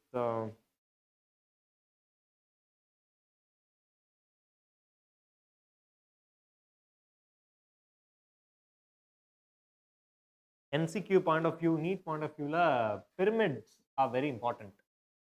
MCQ point of வியூவில், especially நீட் பாயிண்ட் ஆஃப் வியூவில், pyramids are very important. Okay, start studying from there.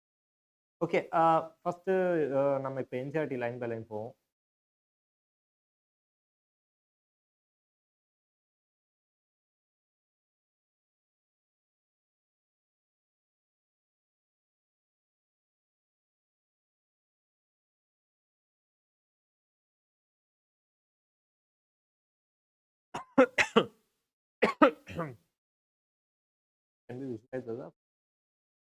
Okay, so ecosystem டேர்மை ஃபர்ஸ்ட் யார் கொடுத்தது? Arthur Tansley, 1935. Okay, these are basic information. Okay, just go through all these things. So the sum total of interaction, abiotic and biotic factors இடையில இருக்கிற total number of interactions, components எல்லாத்தையும் வந்து சேர்த்து தான் நம்ம வந்து ecosystem அப்படின்னு சொல்றோம். So ecosystem can be a function of nature. Okay, the organism interacting themselves and surrounding environment.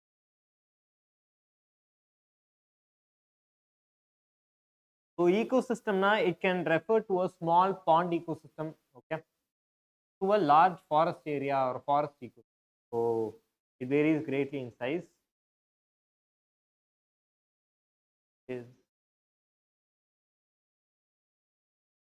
So நம்ம இந்த ecosystem வந்து ரெண்டு broad categories பிரிக்கிறோம், the terrestrial and the aquatic ecosystem. Okay, இப்போ நம்ம productivity வந்து படிக்கும் போது aquatic ecosystemல இருந்து வர productivity, terrestrial ecosystem வர productivity பிரிச்சுதான் terrestrial and aquatic ecosystem. So உங்களோட forest, grassland and desert, these are all examples of terrestrial ecosystem. Pond, lake, wetland, river, oceans, estuaries, all these are aquatic ecosystems. Okay.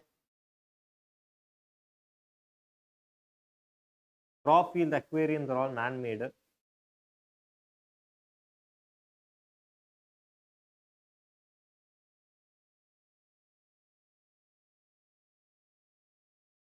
So on the basis of human interference, ecosystem ரெண்டா பிரிக்கிறோம். என்னது natural ecosystem and man-made ecosystem பிரிக்கிறோம். Man-madeல வந்து இப்ப நம்ம பார்த்தோம் இல்லையா, crop field, aquarium இதெல்லாம் வருது.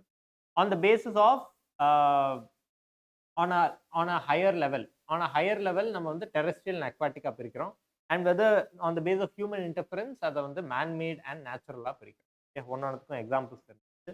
ஸோ ஒரு முக்கியமான விஷயம், ecosystem is the நான் ஏற்கனவே அண்டர்லைன் பண்ணேன், but still I'm writing. It is the basic structural and functional unit of ecology.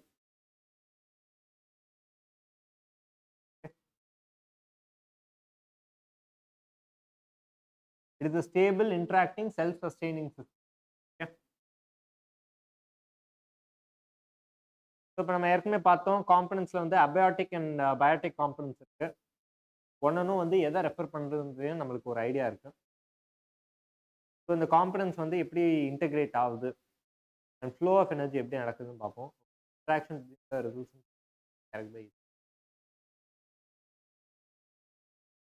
So vertical distribution of different species. Vertical distribution of different species occupying different levels is called stratification. For example, treesல பார்த்தீங்கன்னா நம்ம ஒரு tree ecosystem வந்து example எடுத்துக்கிட்டோம்னா, ஒரு ட்ரீல வந்து different லெவல்ஸ்ல different organisms occupy பண்ணுது இல்லையா. At the bottom most level வந்து ஃபார் எக்ஸாம்பிள் அந்த ட்ரீல வந்து it could have some symbiotic associations under the soil. Okay, so அதை டிபெண்ட் பண்ணி சில சிம்பயோட்டிக் அசோசியேஷன் அங்கேருந்து as we keep moving on நம்ம பார்த்தோம் எபிஃபைட்ஸ் ஆக்கியூபைங்க வெரி ஹையர் லெவல் அப்படின்னு. யூஸ்வலி பேர்ட்ஸ் வந்து அதோட நெஸ்ட் வந்து keep it at a very higher level. Lower லெவல்ஸ்ல you might find insects living inside the bark. So அந்த மாதிரி ஸ்ட்ராட்டிஃபை பண்ணுறோம், ஸ்ட்ராட்டாவா பிரிக்கிறோம் நம்ம. So vertical distribution of different species occupying different levels வந்து ஸ்ட்ராட்டிஃபிகேஷன் அப்படின்னு கூப்பிடுறோம். This definition important. ஸோ அதுக்கு என்ன எக்ஸாம்பிள், இங்கே trees occupying top vertical strata or layer of a forest. Shrubs வந்து second and herbs and grasses occupying the bottom layer. This is a classical example.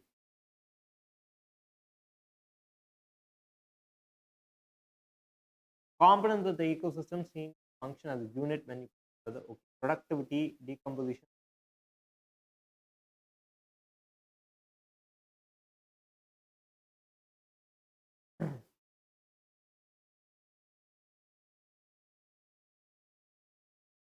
So இங்கே basically வந்து ஒரு ecosystem எக்ஸாம்பிளாக எடுத்துக்கிட்டு அதோட biotic and abiotic components list out பண்ணுறாங்க. So that we better understand it. இங்கே வந்து ஒரு பாண்ட் ஈகோசிஸ்டம் எடுத்துக்கிட்டு the abiotic component in that is the water with all the dissolved inorganic and organic substance. dissolved oxygen is also there in your water இல்லையா, in a lake ecosystem. And along with that the abiotic component la water mattum illa, the rich soil deposits at the bottom of the pond. Okay, that also, these are the abiotic components. Solar input which is penetrating through the water layers, that also comes under abiotic component. Temperature cycling, day length, climatic conditions, all these things come under the abiotic component. இப்போ biotic காம்பனன்ட்ஸ்ல we start with the phytoplanktons which are the producers. Yeah, we're starting with the phytoplanktons, the producers. This is the, now we are coming to the biotic factors living here. Some algae, phytoplanktons, algae, these are all autotrophic. They synthesize their own food. They are functioning as the producers of that particular ecosystem. The consumers are the zooplanktons, next level, the primary consumers. Okay, and then all these are the primary consumers. The decomposers are the fungi, bacteria, flagella. These are the so in the system it is performing all the functions. Yeah, so conversion of inorganic into organic material with the help of energy by the autotrophs. Producers food synthesize பண்ணுது, அதுதான் இங்க refer பண்றாங்க. Consumption of autotrophs by heterotrophs, decomposition, mineralization, all these things. So followed so dead organic matter வந்து உங்களோட decomposers consume பண்ணும்போது that nutrient is cycle back in to the environment. Okay, இன்னொரு ஒரு முக்கியமான ரொம்ப முக்கியமான விஷயம் நீங்க மறந்துடவே கூடாது. The movement of energy is unidirectional. அதனால தான் நீங்க பிரமிட் ஆஃப் எனர்ஜியை நீங்க பாத்தீங்கன்னா it is always upright, it's never inverted, it's always upright. Pyramid of energy is always upright. Okay, it is being transferred from a lower trophic level to a higher trophic level, and as it moves from a lower to higher trophic level, the energy keeps declining, decreasing, because there is a respiratory loss. So, and it is unidirectional. Movement of energy is always unidirectional. Unidirectional movement of energy towards the higher trophic level. From the lower to the higher trophic level, the unidirectional flow of energy is existing. Yeah. And due to dissipation and loss of heat, there is some loss of energy. Yeah. அதனால pyramid of energy நம்ம பார்க்கும்போது it is always upright. It can never be inverted. Pyramid of energy is always upright. This whatever the ecosystem, whatever the situation or ecosystem, the terrestrial ecosystem, GFCR, DFC, whatever it is always upright. Aquatic ecosystem, any ecosystem, it is always upright. Pyramid of energy is always upright. Unidirectional movement of energy. So இப்போ நம்ம biotic காம்பனன்ட்ஸில் வந்து producers பார்த்துக்கிட்டிங்கன்னா இந்த green photosynthetic plants இருக்கு இல்லையா, green photosynthetic plants are your primary producers. So these are also known as your converters or transducers. ஏன் கன்வெர்ட்டர்ஸ்னு சொல்கிறோம்? சோலார் இன்சிடென்ட் சோலார் எனர்ஜி இருக்கு இல்லையா, ஸோ இன்சிடென்ட் சோலார் எனர்ஜியை வந்து கெமிக்கல் எனர்ஜியாக கன்வெர்ட் பண்ணுது இல்லையா, so that's why we call them as converters. So அது கெமிக்கல் எனர்ஜியை கன்வெர்ட் பண்ணி சுகர் பாண்ட்ஸில் வந்து ஸ்டோர் பண்ணும். அந்த கார்போஹைட்ரேட்ஸ் கார்போஹைட்ரேட்ஸ்ல வந்து பேசிக்கலி சுகர்ஸ் இல்லையா, so sugars bonds of sugars வந்து அந்த எனர்ஜியை வந்து ஸ்டோர் பண்ணி வைக்கும். ஸோ இந்த பாண்ட்ஸை நம்ம பிரேக் பண்ணும்போது, இப்போ நம்ம ஹெர்பிவோர்ஸ் நம்ம வந்து கன்சியூம் பண்ணும்போது இந்த சுகர்ல இருக்கிற பாண்ட்ஸை பிரேக் பண்ணி நம்ம அந்த எனர்ஜியை ரிலீஸ் பண்ணி utilizing it. Okay, that's why they are known as converters. Terrestrial ecosystem, who are the producers? The plants. Okay, the herbaceous plants. Herbaceous and woody plants are your producers in terrestrial ecosystem. Aquatic ecosystem la yaru ipodan nama paathom, phytoplankton, algae, all the autotrophic species. அடுத்த level வந்து கன்சியூமர்ஸ்ல you have primary, secondary, tertiary consumers. So primary ல வந்து or the first order consumers ல யார் இருக்கா? Herbivores. Okay, herbivores, terrestrial ecosystem ல your cow, grasshopper, deer, all these. Aquatic ல யாரு? Tadpole, mosquito larvae, mollusks, all these things. Secondary consumers, second order consumers la yaar iruka? Those that are feeding on these herbivores. So terrestrial ecosystem la lizards, frogs, toad, snakes, not snakes, toad, lizards idella. Aquatic la vandu hydra, frog, some fishes. Frog vandu rendulayume because it is amphibian. Tertiary or the third order consumer, secondary carnivore அப்படினு சொல்லுவாங்க. Who are these people? Large fishes, snakes, and then you have the top carnivores. The top carnivores are those which are not eaten by anything else. Decomposers தான் அதை decompose பண்ணும், obviously. So top carnivores அது உயிரோட இருக்கும்போது nobody will consume the top carnivores. For example, your tigers, lions, panthers, falcon, peacock. கடைசியா you have your decomposers. Decomposers வந்து dead organic matter. So usually they are saprophytic microbes. Saprophytic microbes என்ன பண்ணும்? They are deriving their nutrition from dead organic matter, dead remains, plant remains, organic. So எப்படி வந்து அது இந்த dead organic matter break down பண்ணுது? They have certain special digestive enzymes for this purpose. Okay, they have digestive enzymes which convert these complex organic matter into simpler forms. So decomposers வந்து நம்ம reducers-னு கூப்பிடுவோம். Okay, so இங்க வந்து ஞாபகம் வச்சுக்கோங்க, plants or producers வந்து நம்ம என்னன்னு கூப்பிடுறோம்? Converters-னு கூப்பிடுறோமா? and கடைசியா at the bottom level decomposers நம்ம என்னன்னு கூப்பிடுறோம்? Reducers-னு கூப்பிடுறோம். Okay, because they are capable of degrading your organic matter. That is why we call them as here. So apart from these, there are some other categories. For example, உங்களோட parasites, your detritivores, scavengers, these are also present. These are also part of your biotic component. Stratification பத்தி பார்த்தாச்சு. இப்போ productivity குள்ள போவோம். So productivity la a constant input of solar energy is the basic requirement of an ecosystem. Yes, ultimately the source yaru sunlight, that is your ultimate source. அங்க இருந்தா எல்லாமே ஆரம்பிக்குது. So the primary production is defined as the primary இங்க primary production க்கு ஒரு definition both point of view important. Primary production defined as the amount of biomass or organic matter produced per unit area over a time period by plants during photosynthesis. அதை வந்து எப்படி express பண்ணுவோம்? we express it in terms of weight, grams per meter cube.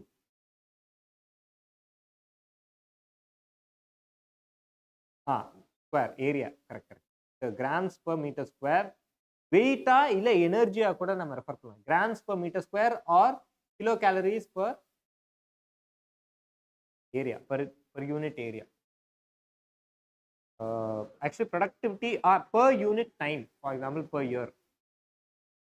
Rate இப்போ நம்ம வந்து ரேட்டா நம்ம பார்த்தோம், ரேட் ஆஃப் பயோமாஸ் கால்குலேட் பண்ணால் per யூனிட் டைம் வந்துடும் circular. Okay, so rate of biomass productivity வந்து it is expressed as grams or kilo calories per meter square per year. Okay, per meter square per year. So this is called productivity. So இப்போ உங்களுக்கு வந்து primary ப்ரொடக்ஷன்னா என்ன, productivity அதோட unit என்னது இதெல்லாம் தெரிஞ்சிருச்சு. இப்போ கிராஸ் பிரைமரி ப்ரொடக்டிவிட்டினா என்ன, net primary productivity simple, GBP minus respiratory losses give you the net primary productivity, as simple as that. Net primary productivity is basically the available biomass for consumption at the next trophic level, for the next trophic level. So second trophic level la vandu NPP is some 500 kilocal per gram per iruna, that is the available, that is the amount of production that is readily available for consumption at the next trophic level, third trophic level. Secondary productivity is defined as the rate of formation of new organic matter by consumers. நம்ம வந்து நம்ம protein consume பண்ணி building some muscle. So that is known as your secondary productivity, building some muscle. நம்மள வந்து ஒரு ஏதோ some lion or something அடிச்சு சாப்பிடுது அப்படின்னா, so that gain in mass, that is your secondary productivity. The animals வந்து சாப்பிட்டு with the course of time it is growing in size, that is secondary productivity. Okay, rate of formation of new organic matter by the consumers. Primary productivity is depending on the plant species, and apart from plant species, also it also depends on the environmental factors. Yeah, amount of sunlight that it's given, all availability of nutrients and all, photosynthetic capacity. So ஒரு ecosystemலயும் இது மாறும். ஏன்னா எல்லா ecosystemலயும் you won't get the same quality of sunlight or nutrient availability or soil quality வந்து எல்லா ecosystemலயும் is the same ன்னு சொல்ல முடியாது. So the primary productivity will change from ecosystem to ecosystem. ஒரு desert ecosystem எடுத்துக்கிட்டீங்கன்னா அங்கே the primary productivity might not be that much. Okay, because it's not getting sufficient amount of nutrients in the soil. So இப்போ இது நீங்க Amazon rainforest ecosystem அந்த ஒரு particular area biome எடுத்துக்கிட்டீங்கன்னா அங்கே the primary productivity higher because it's a tropical rainforest obviously. இங்க ஒரு முக்கியமான ஒரு நீட் பாயிண்ட் ஆஃப் வியூலையும் பார்த்துக்கோங்க. எம்சிக்யூல இருந்து annual net primary productivity of the whole biosphere is 170 billion tons.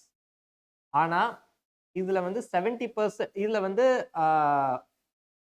Oceans aquatic ecosystem although it is occupying 70% of the surface, அதோட productivity is only 55 billion tons. Remaining 170 minus 55 என்னது 115. So remaining 115 வந்து is contributed by the terrestrial ecosystem, but terrestrial ecosystem is occupying only 30% of the earth's surface. ஏன் வந்து aquatic ecosystem although it is occupying 70% of the surface, it is contributing only 55 billion tons out of the total 170.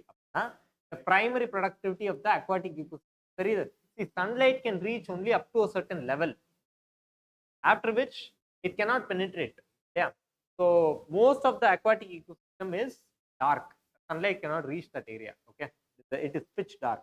On that one the primary productivity.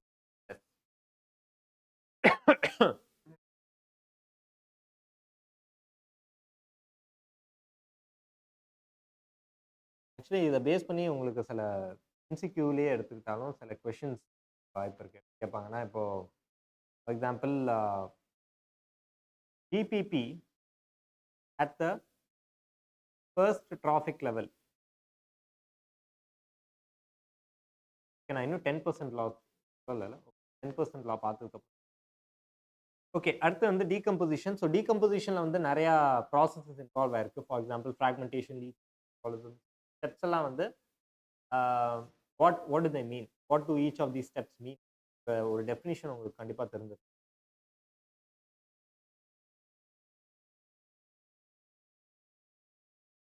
So decomposers என்ன பண்ணுறாங்க, they're breaking down complex organic matter into inorganic substance like carbon dioxide, water, nutrients எல்லாம். So this is called decomposition. Okay, so this is the definition of decomposition. So the dead plant remains, dead remains of plants, dead remains of animals, these are all constitute the detritus. Detritus na in the dead remains da vandu detritus nu refer pandranga, which is the raw material for your decomposition. The raw material for decomposition. Decomposition na enna, detritus na enna, detritus is the raw material for decomposition. All these points to pannom if they are asking about decomposition in general. So in the decomposition la nariya steps or processes are involved in this decomposition. அது என்னன்னு பார்ப்போம். Fragmentation, leaching இதெல்லாம் இருக்கு. So detritivores அப்படினா என்னது, species which are breaking down detritus into smaller particles, they are detritivores. So breaking down detritus into smaller particles is known as fragmentation. Okay, so இங்க வந்து detritus is getting pulverized, pulverized is getting crushed. It is passing through the digestive tract of these animals, and இதுக்கு வந்து நான் ஏற்கனவே சொன்ன மாதிரி சில digestive enzymes இருக்கு. ஸோ இது என்ன பண்ணணும்னா இந்த டெட்ரிட்டஸை வந்து இந்த ஆர்கானிக் மேட்டரை வந்து பிரேக் டவுன் பண்ணுறதுல ஹெல்ப் பண்ணும். Okay, so this is fragmentation. அடுத்து வந்து leaching. So by the process of leaching, water soluble inorganic nutrients are passing down into the soil horizon and getting precipitated as available salts. Yeah, so this is the process of leaching. The water insoluble nutrients are going down the soil and are getting accumulated in the soil. Okay, so nutrient availability of the soil is decided by this process. அடுத்து வந்து catabolism. Catabolism என்னது, bacterial and fungal enzymes degrade the detritus. இப்போ வந்து detritivores detritus break down பண்றது fragmentation னு பார்த்தோம் with some certain digestive enzymes. இப்போ bacterial and fungal enzymes, and bacterial and fungal enzymes are degrading the detritus into simpler inorganic substances, and the process catabolism based on who is performing that function. So detritivores அந்த வேலையை பார்த்துச்சுன்னா it is fragmentation. If it is performed by bacterial and fungal enzymes, it is catabolism. அடுத்து humification. Humification and mineralization. Humification என்னது, accumulation of dark colored amorphous substance called humus. Okay, that is known as humification. Accumulation of dark colored amorphous substance called humus. So decomposition நடக்கும்போதே humification and mineralization simultaneously நடக்கும். Okay, so this humus is highly resistant to microbial action and undergoes decomposition at a slow rate. அது வந்து microbial ஆக்ஷனுக்கு ரெசிஸ்டண்டா இருக்கிறதுனால it cannot be broken down that easily. Okay, because it is resistant to microbial action, so it cannot be broken down very easily. So வந்து ரொம்ப very slow rate of decomposition நடக்குது humusக்கு. And humus contains a lot of nutrients. It holds a lot of nutrients inside it. Okay? And yeah, humus வந்து if it is humus further degraded, release and அதுக்குள்ள store ஆயிருக்கிற நிறைய inorganic nutrients வந்து release பண்ணுது. Okay, so வந்து இந்த humus வந்து ultimately degrade ஆகும்போது அது ஸ்டோர் பண்ணி அது ஹோல்ட் பண்ணி இருக்கிற நிறைய நியூட்ரியன்ஸ் வந்து ரிலீஸ் பண்ணும் சாயில்ல. ஓகே, அந்த process is known as mineralization. We are increasing the mineral content of the soil by breaking down humus. Yeah, this is known as mineralization. So mineralization is basically the release of nutrients. Okay, release of minerals, release of inorganic substances and nutrients into the soil. Nutrients are another NH4 minus, Ca2 plus, Mg2 plus, K plus, all these things. Inorganic substances na H2O, carbon dioxide, inorganic. So this is known as mineralization. So decomposition is again oxygen requiring rate of decomposition controlled by chemical composition, detritus and climate. So but detritus sort of composition based panni the rate of decomposition. So if the detritus is made up of substances which are not easily degraded by the enzymes, then it will take a longer time for the decomposition process to happen. For example, humus la paathom, okay, it is resisting microbial action, it will take a longer time. So based on the detritus composition, the duration or the rate of decomposition vary. அதான் இங்க சொல்ல வராங்க. So climatic factors also play a key role in rate. ஏன்னா இப்போ detritus வந்து if it is rich in lignin and chitin, if the detritus is rich in lignin and chitin, the decomposition rate is slower. Okay. If detritus is rich in nitrogen and water soluble substances like sugars, then it is quicker. So climatic factors எப்படி affect, இப்போ temperature and soil moisture வந்து they are also a very important factors. Okay. So ரொம்ப warm and moist environmentல it will favor decomposition. Okay. அதே மாதிரி low temperature and anaerobic அதாவது decreased availability of oxygen, இந்த மாதிரி conditionsல decomposition rate is comparatively lesser. Okay. So you should know what are the factors which are controlling decomposition and how are they controlling. Okay. How is temperature controlling? How is the composition of your detritus controlling the decomposition rate? So in the factors la ungalku therinjirukkanum. Okay, let's move on to the energy flow. So inga da vandu romba interesting ana oru vishayam. 10% law comes into play here. Okay. So energy flow vandu it is moving from a lower trophic level to the higher trophic level அப்படி unidirectional நம்ம ஏற்கனவே படிச்சோம். So இங்க வந்து first sun is the only source of energy for all the ecosystems on earth. Okay.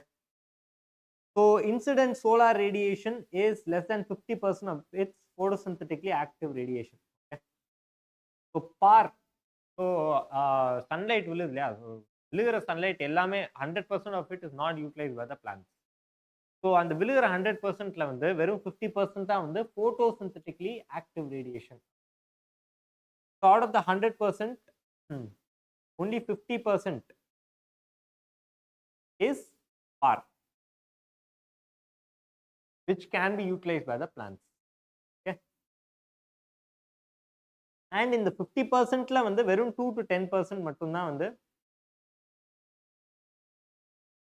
வெறும் 2 to 10% of the PAR ஓட 2 to 10% அப்படின்னா total incident radiation ஓட 1 to 5% ஆயிரும். அந்த மாதிரி நீங்க PAR ஓட 2 to 10% and PAR is 50% of the incident. So PAR ஓட 2 to 10% மட்டும்தான் வந்து it is utilized by the plants. Okay. So 50% of the incident sunlight is photosynthetically active radiation and அதுல 2 to 10% of the PAR is captured by the plants. Plants capture only 2 to 10%. So this small amount of energy is sustaining the entire world. Yeah. It is unidirectional flow of energy. I mentioned directional flow of energy. இங்க வந்து second law of thermodynamics come into play. Okay. அதுக்கு முன்னாடி first law of thermodynamics பார்ப்போம். So energy is unidirectional பார்த்தோம் இல்லையா. So energy வந்து எந்த directionல move ஆகுது? So first solar radiationல இருந்து it is moving into the producersல இருந்து it is moving into the herbivores, carnivores, top carnivores, again decomposition processes இந்த directionல வந்து நடக்குது. directionல flow ஆகுது unidirectional. So first law of thermodynamics என்ன ஸ்டேட் பண்ணுது? Energy is neither created nor destroyed. Yeah. So it can only be transformed from one form to the other. Okay. So இப்போ plants producer என்ன பண்ணுது? Light energy இருக்கு இல்லையா, அதை வந்து என்னவா கன்வெர்ட் பண்ணுது? கெமிக்கல் எனர்ஜியா கன்வெர்ட் பண்ணுது. ஓகே. ஸோ அந்த மாதிரி that is again being converted into biomass by the consumers. Second law of thermodynamics என்ன பண்ணுது? Every energy transformation is occupied by a dissipation of energy. The energy transformation வந்து ஒரு ஸ்டெப்ல நடக்கும்போதும் there is a dissipation. Okay. இதுதான் வந்து second law of thermodynamics. So energy is lost at every trophic level. So this is the first and second law வந்து இந்த ரெண்டு விஷயத்தை சொல்லுது. Okay. First law என்ன சொல்லுது? Energy can neither be created nor destroyed. It can only be converted, transformed from one form to the other. Second law என்ன சொன்னது, every transformation process there is dissipation of energy. Basically every trophic level there is loss of energy. So இது இங்க தான் வந்து 10% law comes into picture.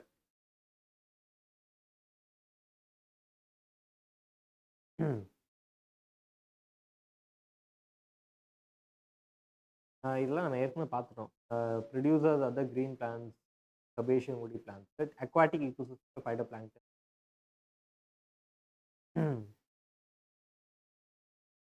The energy trapped by the producers is passed on to a consumer or the organism. So death of an organism is the beginning of the detritus food chain.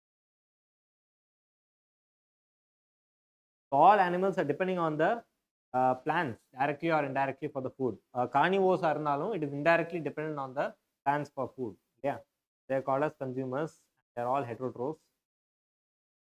If they are feeding on producers, they are called primary consumers. They are eating other animals, then they are secondary consumers. Okay, trophic levels எல்லாம் okay. இங்க வந்து ஒரு முக்கியமான விஷயம் வந்து 10% law. The 10% law என்ன சொன்னது? This is also called as Lindeman's law.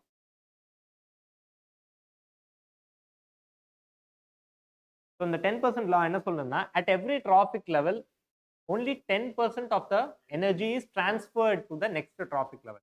For example, எனக்கு வந்து let's say I have 1000 kilocalorie per meter square per year, whatever. Okay, 1000 kilocalories in the first trophic level. First trophic level வந்து 1000 kilo. அடுத்த trophic level, second trophic level வந்து what will be the amount, what will be the productivity? It will be 10% of that. It will be just 100 kilocalories.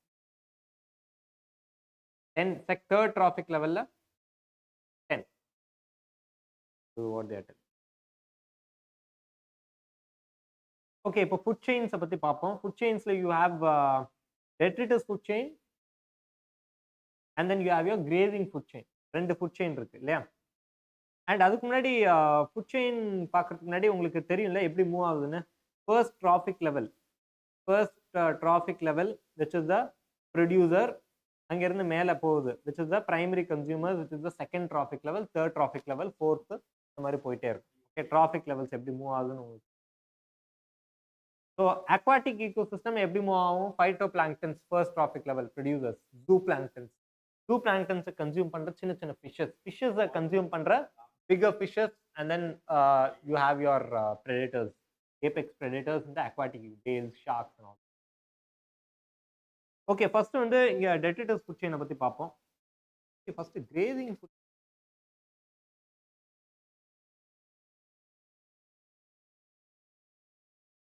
First grazing food chain பார்ப்போம். Grazing food chainல வந்து என்ன நடக்குது? It is your predator food chain. Yeah, predator prey. So grazing food chain வந்து எங்க இருந்து ஆரம்பிக்குது? So producer levelல இருந்து ஆரம்பிக்குது, moving on to herbivores, carnivores, secondary carnivores and all these things. So grazing food chain is extending from producers through the herbivores to the carnivores.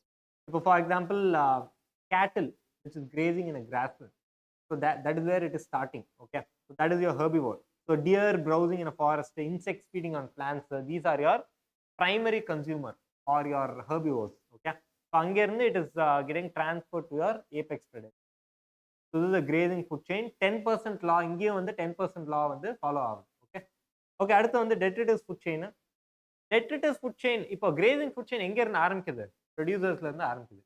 Detritus food chain begins with dead organic matter. This is where it starts. So dead organic matter la irundhu aarambikum. So decomposers are your major players in detritus food chain, which are heterotrophic organisms. Fungi and bacteria வந்து certain enzymes produce பண்ணுது, அந்த enzymes வந்து break down பண்ணுது படிச்சோம் இல்லையா? So these fungi and bacteria are meeting the energy and nutrient requirement by degrading the dead organic matter or detritus. So these are known as saprophytes. Species depending on dead organic matter for their mode of nutrition, as their mode of nutrition. Meet their nutrition. So these decomposers are secreting certain enzymes that break down dead and waste other substances. Okay. aquatic ecosystem la GFC is the major conduit for energy flow. Okay, terrestrial ecosystem la see major inga or important ana or distinction. Aquatic ecosystem la GFC is the major conduit for energy flow. Terrestrial ecosystem la larger flow of the energy is from the detritus food chain than from the GFC.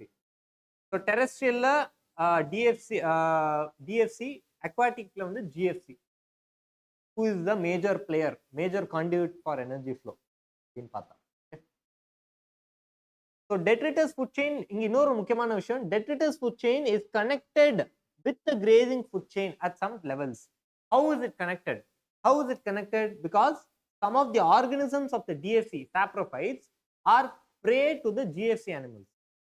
Yeah, for example இப்போ நீங்க வந்து cockroaches, earthworms, these are all participants of DFC because they are breaking down dead organic matter. Yeah, ஆனா these species earthworms எடுத்துக்கிட்டீங்கன்னா they are also prey for certain organisms from the GFC. இல்ல நம்ம இப்ப terrestrial ecosystem பத்தி எடுத்துக்கிட்டோம்னா earthworms are a source of food for certain crows, certain birds. Yeah, so some of the participants of the DFC are food for the certain participants of the GFC. So they are interconnected at some trophic levels. Okay, so DFC and GFC are interconnected at some trophic levels because some participants of the DFC are food for the GFC. So there is interconnection. இது வந்து இங்க MCQ ல வந்து இந்த இடத்துல வந்து questions கேட்பாங்க based on the DFC and GFC க்கு இடையில இருக்கிற கனெக்ஷன் பேஸ் பண்ணி MCQs நீட் பாயிண்ட் ஆஃப் வியூல கேட்க ஜாஸ்தி கொஸ்டின்ஸ் இந்த இடத்துல இருந்து கேட்டிருக்காங்க. So detritus food chain is connected with the grazing food chain at some trophic levels because some of the organisms of the DFC are food for the members of the GFC. For example, earthworms, cockroach.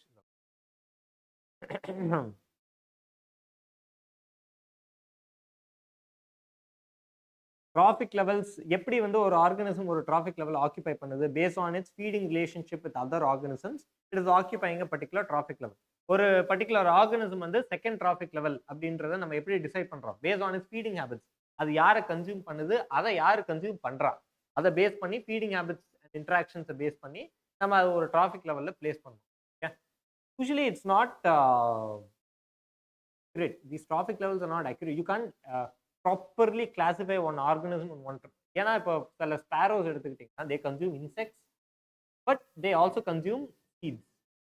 So they are both herbivores and they are omnivores. அந்த மாதிரி இப்போ ஹியூமன்ஸே எடுத்துக்கிட்டீங்கனாலும் you can't place humans in any one particular trophic level. Yeah, so அதெல்லாம் வந்து நம்ம demerits வந்து படிப்போம். அடுத்து வந்து ஸ்டாண்டிங் கிராப் ஆர் பயோமாஸ் அப்படின்னா என்னது? It is the amount of living material present at a particular trophic level at a particular time. At a particular trophic level, what is the available biomass? That is your standing crop at that particular trophic level. ஒரு trophic level க்கு ஒரு standing crop இருக்கும். Okay, that is known as standing crop. Standing crop ஓட definition meaning வந்து தெரிஞ்சிருக்கணும். How is it measured? It is measured as the mass of living organism or number in a unit area.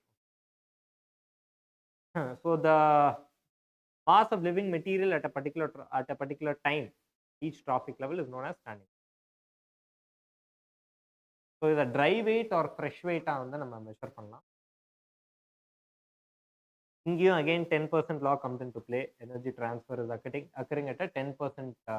It follows the 10% law. அடுத்து okay, we are coming to the last part of the chapter. The ecological pyramids is very important with respect to NEET exam or MCQ point of view because the chapterல வந்து ecological pyramids base பண்ணி நிறைய questions கேட்டிருக்காங்க. So ecological pyramids is very important pertaining to MCQ. So questions, so வந்து you should be thorough. எத்தனை pyramids இருக்கு? Pyramid of number, biomass, energy. And ஒரு pyramid of இடையிலையும் வந்து terrestrial ecosystem எப்படி இருக்கு, aquatic ecosystem, grassland ecosystem எப்படி இருக்கு, DFC ல எப்படி இருக்கு. So அதெல்லாம் நம்ம பார்ப்போம். ஸோ அதில் நீங்கள் டீட்டெயிலாக தெரிஞ்சு. So in terms of number, biomass or energy, energy வந்து pyramid is always upright, devoid of whatever the ecosystem is. So base of the ecosystem is representing the producers or the first trophic level. Okay, the first trophic level is represented by the base of the pyramid. pyramid of number, biomass and pyramid of energy இருக்கு. So இங்க வந்து first pyramidல pyramid of number in a grassland ecosystem is upright. Okay, pyramid of number in a grassland ecosystem. So ப்ரொடியூசர்ஸ்ல வந்து certain number of producers இருக்காங்க. அதுக்கு மேல இருக்கிற டிராஃபிக் லெவல்ல இருக்கிற ஸ்பீஷீஸ் வந்து கம்மியா இருக்கு. இப்போ கிராஸ் பாத்தீங்கன்னா ஒரு பிளான்ட் ஸ்பீஷீஸ் பாத்தீங்கன்னா it will B higher in number compared to the herbivores which are consuming. Okay, இப்போ some 500 species varieties of plants வந்து ஒரு 10 species of herbivores consume பண்ணுவோம். அந்த 10 species of herbivores இன்னும் கம்மி amount of carnivores consume பண்ணும். இப்போ ஒரு 10 deer இருக்குன்னா அந்த இடத்துல வெறும் 2 lion தான் சர்வைவ் ஆகும். ஸோ அந்த மாதிரி as we move up the trophic level the number is decreasing, so it is upright. Okay, the pyramid of number in a grassland ecosystem is upright. ஆனா ஓகே, pyramid of number பார்த்தாச்சு. ஆனா pyramid of numberலயே வந்து சில exceptions இருக்கு. For example pyramid of number எப்போ இன்வெர்டடா இருக்கலாம்? இப்போ நம்ம வந்து ஒரு ட்ரீ ஈகோசிஸ்டம் எடுத்துக்கிட்டோம்னு பாத்தீங்களேன், ட்ரீல வந்து tree is a single producer. Producer is number only one producer is that is the tree, that is the only producer. ஆனா அதை டிபெண்ட் பண்ணி இருக்கிற ஸ்பீஷீஸ் எக்கச்சக்கமா இருக்கு இல்லையா? So it is inverted, is inverted there. So inverted in some rare cases, pyramid of number is inverted in very rare cases. For example, இப்போ நான் சொன்னது, so the shape of pyramid is inverted. For example, a large size tree is serving as a producer. So அதை depend பண்ணி it is supporting and providing nourishment to a varieties of birds, insects, other bugs, இந்த மாதிரி நிறைய species வந்து அது ஒரு ட்ரீயை depend பண்ணி இருக்கு. So it is supporting a large amount of, so that is a very rare case or rare scenario where the pyramid of number is inverted. Usually it is upright only. ஆனா இப்போ நீங்க pyramid of biomass எடுத்துக்கிட்டீங்கன்னா, biomass is pyramid of biomass can be upright or it can be inverted. எந்த கேஸ்ல upright இருக்கு, எந்த கேஸ்ல inverted இருக்குன்றதுல கவனமா இருங்க. pyramid of biomass, when is it upright? It is upright in a terrestrial ecosystem. Terrestrial ecosystemல it is upright. ஏன்னா the amount of producers is usually higher. The biomass of producers is usually higher compared to the higher trophic levels. So grass is more, biomass of grass is higher compared to deer, fox or tiger. Okay, so அந்த மாதிரி deer will be higher than fox. Fox is higher than tiger. Tiger will be very less.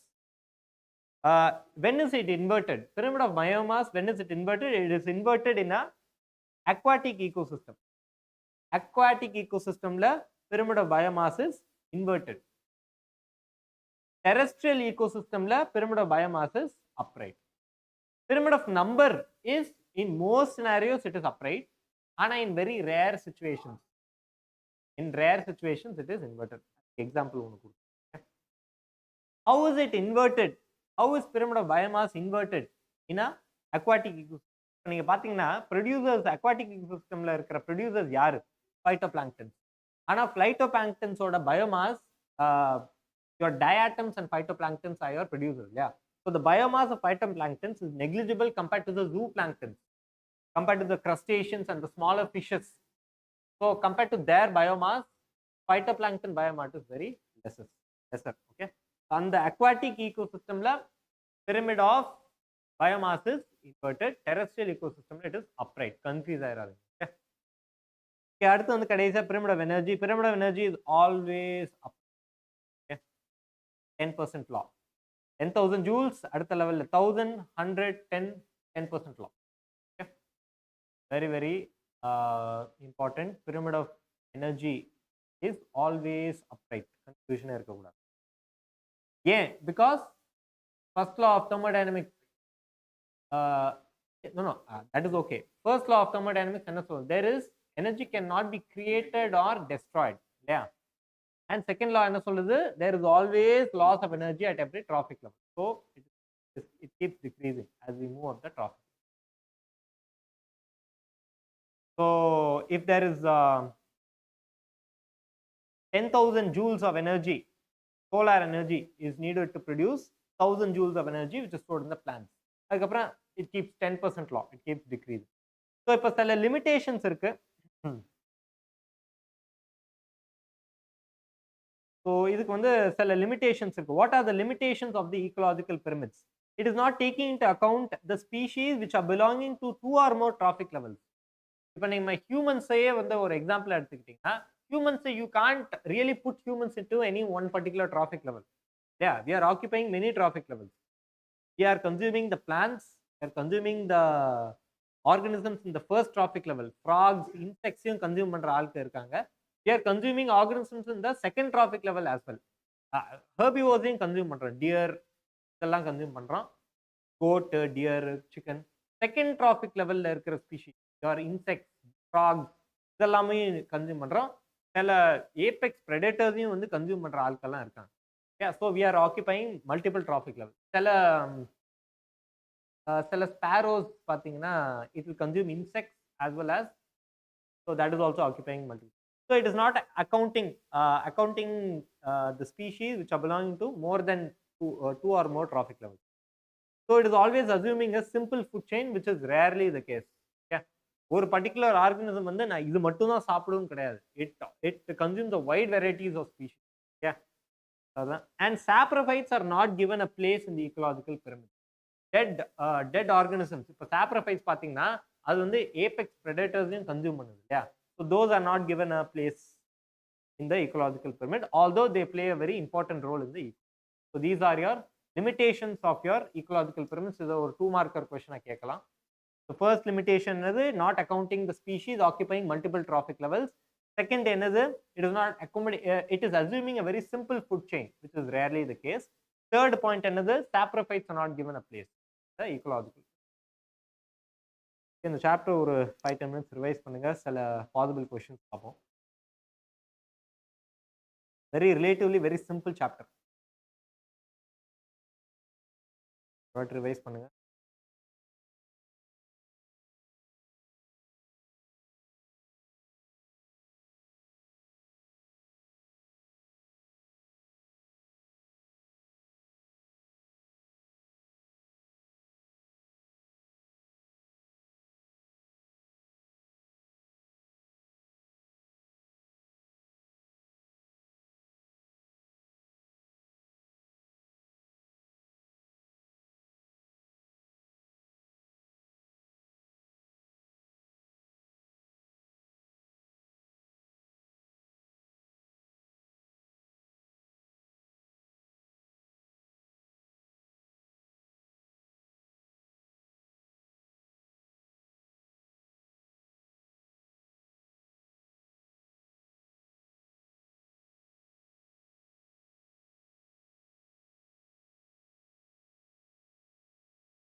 Okay, சில questions பார்ப்போம். 2 mark questions and followed by 5 mark questions.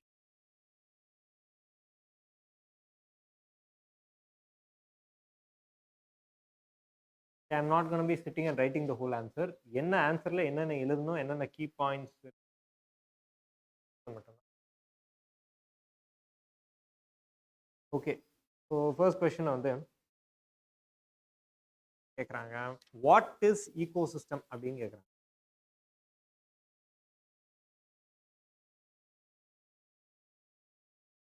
What is ecosystem? So 2 marker question கேக்குறானா, how will you answer it? So first வந்து we can first how will we define ecosystem? It is basically the interaction. It is the sum total of all the interaction between your biotic and abiotic components. Yeah, the interaction between the biotic and abiotic components. This is on a broader term. This is known as ecosystem. Then furthermore, first point என்னவா இருக்கும்? It is the interaction between the biotic and abiotic components. Abiotic components, and அது வந்து எப்படி, it is a self-regulating and self-sustaining unit. Self-sustaining unit of landscape. It is self-regulating, self-sustaining unit of landscape. It is first point வந்து it should be the interaction between the biotic and abiotic. It is the sum total of all the interactions between the biotic and abiotic components of a particular area. And it can be recognized as a self-regulating or a self-sustaining unit of landscape. In the term yaar coin pannadu, this term was coined by Arthur Tansley. Okay? Arthur Tansley coined it. Okay, and you can also go on to refer it to as the structural and functional unit of ecology. Ecosystem is a structural and functional unit of ecology. Yeah, it is a stable, interacting, self-regulating, self-sustaining unit. இதெல்லாம் refer பண்ண 2 points. அடுத்த question வந்து define productivity. Productivity எப்படி, நம்ம productivity வந்து எப்படி define பண்ணுவோம்? It is the rate of biomass. It is the rate of biomass production at any particular trophic level per unit area per unit time. Yeah, and அதோட unit என்னதான் இருக்கும்? grams or kilocalories per meter square per year. Okay, the unit definition and unit, and if they are asking for like a 3 marker question or something, you can further tell the types of productivity. Primary productivity, secondary productivity. Primarily you have gross primary productivity, NPP, the relationship system. So அதை elaborate பண்ணலாம். They are asking for like marks. Okay, next question வந்து state the 10% law. State the 10% law அப்படின்னு கேட்கலாம். So 10% law வந்து என்ன கேக்குது? So food வந்து when it is eaten by food when it is consumed at a higher trophic level, only 10% of the energy in the food is fixed into the animal flesh or is transferred to the next trophic level. Okay, whereas while the other 90% என்னது, the other 90% is consumed, is lost. It could be lost in the form of digestion, it could be lost in the form of respiration, it could be lost in the form of heat or maintaining the body. So இந்த மாதிரி இந்த மாதிரி நிறைய other activities 90% of the energy is lost. Only 10% of the energy is transferred at a higher trophic level as we move from one trophic level to the next trophic level. So this is known as 10% law. It is proposed by Lindemann. It is also known as Lindemann's law. Okay, so 2 marker question ki ketana, you can write that. If they are asking for more 3 marker question, konja jaasti eludano apna, you can write about the laws of thermodynamics. First, laws of thermodynamics na enna, pertaining to the trophic levels, adu enna idu pannadhu, first law, second law idu pannta, adukapra you can write about this. Therefore there is loss of energy in respiration, so only 10%. So andha mari elaborate pannalam if they are asking for more marks. Okay, and if they are asking for like a 5 marker question, you can give an example. At first trophic level, the amount of energy was, let's say 10,000 kilocalories of energy. At the second trophic level 1000, 100, அந்த மாதிரி ஒரு trophic level ல இது. So அத ஒரு example use பண்ணி you can give a, so sunlight வந்து இவ்வளோ lux of energy reached the producers. So producers வந்து இவ்வளோ தான், அது 10% தான் வந்து அது was available at the next topic. So அந்த மாதிரி ஒரு, you can give a random example and explain. asking for a 5-mark question. 5-mark question கேட்டாங்கன்னா about 10% law, you can write about the laws of thermodynamics, and based on that you can write about the 10% law and then Lindeman's law.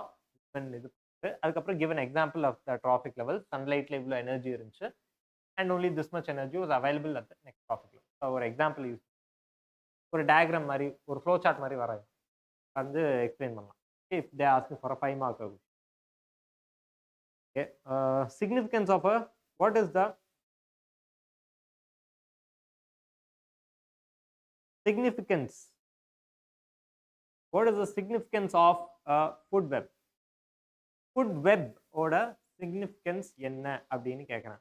So இந்த இடத்துல first நீங்கள் வந்து என்ன explain பண்ணால் first food வெப்னா என்னன்னு explain பண்ணுங்க. First various food chain of an ecosystem are interconnected with each other to form a food web. That should be a point. Interconnected chains. This should be an opening statement. So therefore there is interlocking of a number of food chains. So இதை வந்து நம்ம food web னு சொல்றோம். Interlocking of many food chains. இப்படி refer பண்ணிருக்கு. Second அதுக்கப்புறம் என்ன பண்ணணும்னா, so food chains are usually rarely occurring. Okay, ஒரு ப்ராப்பரான food chain வந்து rarely occurring because one prey species, one species may be prey for multiple predators. Yeah. So an organism may occupy more than one trophic level. So there, so இந்த இடத்துல வந்து food web comes into play. So organism forms food for more than one organism of the higher trophic level. So therefore food web helps in maintaining the stability of your ecosystem. And the mari you can tell. Okay, so organism occupying multiple trophic levels. So இந்த இடத்துல வந்து food web helps in maintaining stability of the ecosystem. இந்த மாதிரி முடிக்கலாம் 2 mark.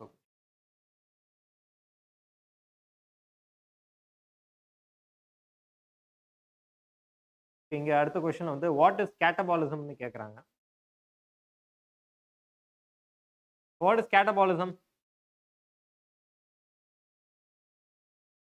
Bacteria or fungi oda enzymes. Okay, using, so catabolism la it is the enzymatic conversion of your decomposing detritus into smaller compounds, smaller simpler compounds and inorganic substances. Okay, so basically, so first opening statement எப்படி பண்ணலாம்னா, there are certain extracellular enzymes. There are certain extracellular enzymes produced by bacteria and fungi. Second statement, these enzymes carry out catabolism, which is the enzymatic conversion of decomposing, convert பண்றோம், decomposing detritus into smaller compounds, inorganic substances. Yeah, this is known as catabolism. Very expensive. இப்போ 5 mark questions, 5 mark questions பார்ப்போம். So explain the types of ecosystems.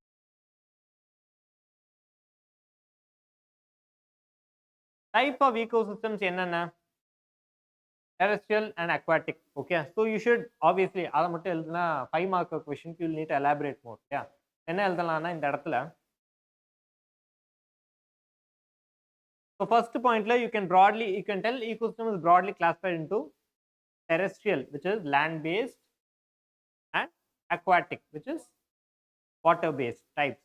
Okay, it encompasses various types of habitats. It encompasses various types of habitats, like enna terrestrial ecosystem la what are the different habitats? Forests, grasslands, tropical rainforest, deserts, tundra, fresh. இப்போ aquatic la என்னென்ன வரும்? Aquatic la fresh water, marine, so இதெல்லாம் வந்து, so there is a ecological balance. Yeah, so there's an ecological balance with interaction between the abiotic and biotic components. So இதெல்லாம் வந்து நீங்க mention பண்ணலாம். So there is a balance, ecological balance due to the interaction between the biotic and abiotic components. அதுக்கப்புறம் என்ன பண்ணலாம்னா, so terrestrial ecosystem அடியில் terrestrial ஈகோசிஸ்டம்னு ஒரு ஹெட்டிங் போட்டு அதுக்கு அடியில் என்னென்ன இருக்கு, ஃபாரஸ்ட் ஈகோசிஸ்டம். ஸோ ஃபாரஸ்ட் ஈகோசிஸ்டம்ல ஸோ பேசிக்கலி நம்ம வந்து producers, primary consumers, secondary consumers இந்த மாதிரி நிறைய பார்த்தோம் இல்லையா. ஸோ நம்ம எப்படி எழுதலாம்னா terrestrial ecosystem who are the producers, who are the primary consumers. So அந்த மாதிரி ரெஃபர் பண்ண அந்த மாதிரி ஒரு 2-3 பாயிண்ட்ஸ் வந்துடும். அதுக்கப்புறம் அக்வாட்டிக்ல who are the producers, phytoplankton, who are the primary consumers, who are the secondary consumers, how is the pyramids in each ecosystem. Pyramids பத்தி எழுதலாம் to distinguish between terrestrial and aquatic. Pyramid of biomass வந்து terrestrial upright இருக்கு, in aquatic ecosystem it is inverted. Pyramids கூட வரையலாம். So 5 mark கொஸ்டினுக்கு இந்த மாதிரி நிறைய இருக்கு, எக்கச்சக்கமா இருக்கு. இந்த மாதிரி எலாபரேட் பண்ணணும் ஒரு இதுல வந்து. இப்போ நம்ம படிச்சதுலேயே வந்து கொஞ்சம் கொஞ்சம் பிட்டா எடுத்து we are classifying between terrestrial and aquatic ecosystem. Okay, basically types of ecosystem we are classifying the terrestrial and aquatic ecosystem. What are the things that are different? So producers இங்க யாரு, primary consumers யாரு, secondary consumers இந்த இடத்துல யாரு, pyramid of biomass எப்படி இருக்கு அப்படின்றது இந்த ரெண்டு பக்கம் அதை ஒரு டயக்ராம் யூஸ் ஒரு டயக்ராம் மாதிரி போட்டு வரீங்கன்னா 5 மார்க் கொஸ்டினுக்கு you have enough more than ample amount of content. So அடுத்த கொஸ்டின் வந்து பாத்தீங்கன்னா இங்க இன்னொரு ஒரு 5 மார்க் கொஸ்டின். இங்க வந்து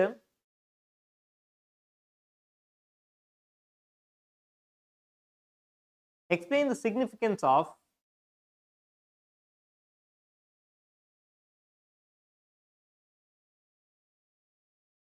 plant succession அப்படின்னு கேட்குறான். பை தி வே உங்களுக்கு primary succession and secondary succession என்னன்னு தெரியுங்க. இப்போ பிரைமரி சக்சஷன் அண்ட் ஒரு பீஸ் ஆஃப் லேண்ட் இருக்கு, it is not occupied by any species. Okay, so அங்கே வந்து ஃபர்ஸ்ட் ஆக்கியபை பண்ற ஸ்பீஷீஸ் வந்து பைனியர் ஸ்பீஷீஸ் சொல்லுவாங்க.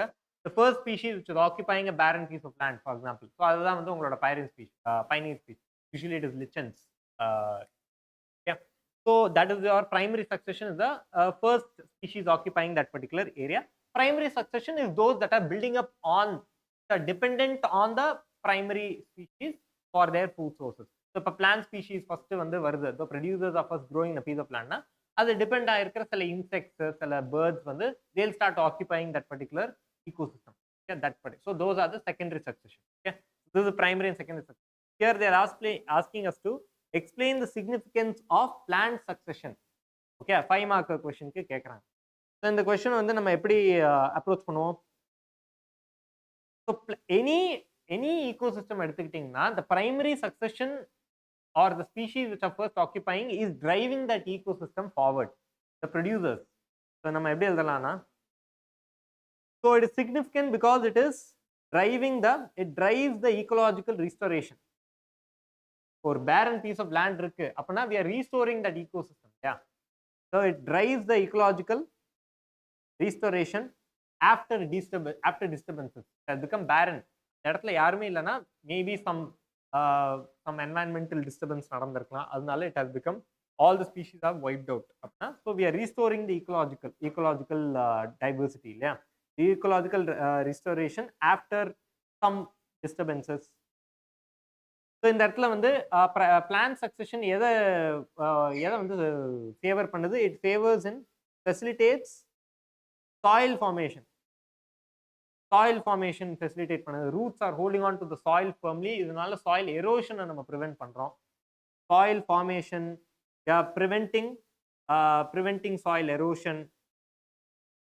Yeah, increasing the biodiversity. இதெல்லாம் இந்த ஃபேக்டர்ஸ் எல்லாம் டுகெதர் எதுக்கு அல்டிமேட் கோல் என்னது? is to achieve a stable climax community where there are not much changes. Okay, the community is relatively stable and self-sustained and stable. அதான் வந்து stable climax community. Okay, that is the ultimate goal or agenda. So இந்த மாதிரி opening statement இந்த மாதிரி இது பண்ணிட்டு ஒரு இதையும் வந்து எப்படி அது வந்து கண்ட்ரிபியூட் பண்ணுது. இப்போ ஃபார் எக்ஸாம்பிள் இப்போ நம்ம வந்து இங்க என்ன சொல்லியிருக்கோம்? It facilitates soil formation and இம்ப்ரூவ்மெண்ட்டை வந்து ஃபெசிலிட்டேட் பண்ணுது அப்படின்னு நம்ம கொடுத்துருக்கோம். ஸோ அதை ஒரு மெயின் பாயிண்ட்டை சப் பாயிண்டாக போட்டு அதுக்கு அடியில் வந்து you can tell. For example pioneer species like lichens, for example, lichens and mosses என்ன பண்ணுது? It is breaking down the rocks and bigger substances into smaller particles, which leads to development of humus. Yeah, humus development. Humus or organic matter வந்து add ஆகுது soil. Organic matter composition increase of the soil, which will lead to a soil rich in nutrients. Yeah, so அந்த மாதிரி contribute பண்ணுது. Biodiversity increase பண்ணுதுன்னு நம்ம சொல்லியிருக்கோம் இல்லையா? So how is it contributing to increase in biodiversity? These are all simple things which you can write on your own. How is it increasing in biodiversity? Textbookல இருக்கிறதா அப்படியே எழுதணும். These are all very common things. How is the plants contributing to increase in biodiversity? Because as the ecosystem changes from your intermediate change, அதாவது grasses stageல இருந்து shrubs to tree stageல வந்து அது transform ஆக it is facilitating more amount of species to survive. இப்போ நம்ம ஒரு single tree supporting a large number of species னு படிச்சோம் இல்லையா? So as the succession is happening, plant succession is happening from grasses to shrubs to trees, it is supporting a large amount of life forms. Yeah, it is supporting a large amount of life forms by providing shelter and food. So இந்த மாதிரி you can, how is it increasing biodiversity, இந்த மாதிரி explain. So whatever you mentioned here, அது எப்படி பண்ணுதுன்றது sub point போட்டு, if you keep elaborating on that, you will have ample amount of content. Okay? Ultimate goal is to reach a stable climax. This is how we approach this question. Okay, so that's it for today's class. எதுவும் doubts இருக்கா? ரொம்ப சிம்பிளான chapter தான் course point of வியூவில். Once 28th இருந்து உங்களுக்கு ஆரம்பிச்சதுக்கப்புறம் NEET point of view. That's it for today's class. அடுத்த கிளாஸில் பார்ப்போம். தேங்க்யூ.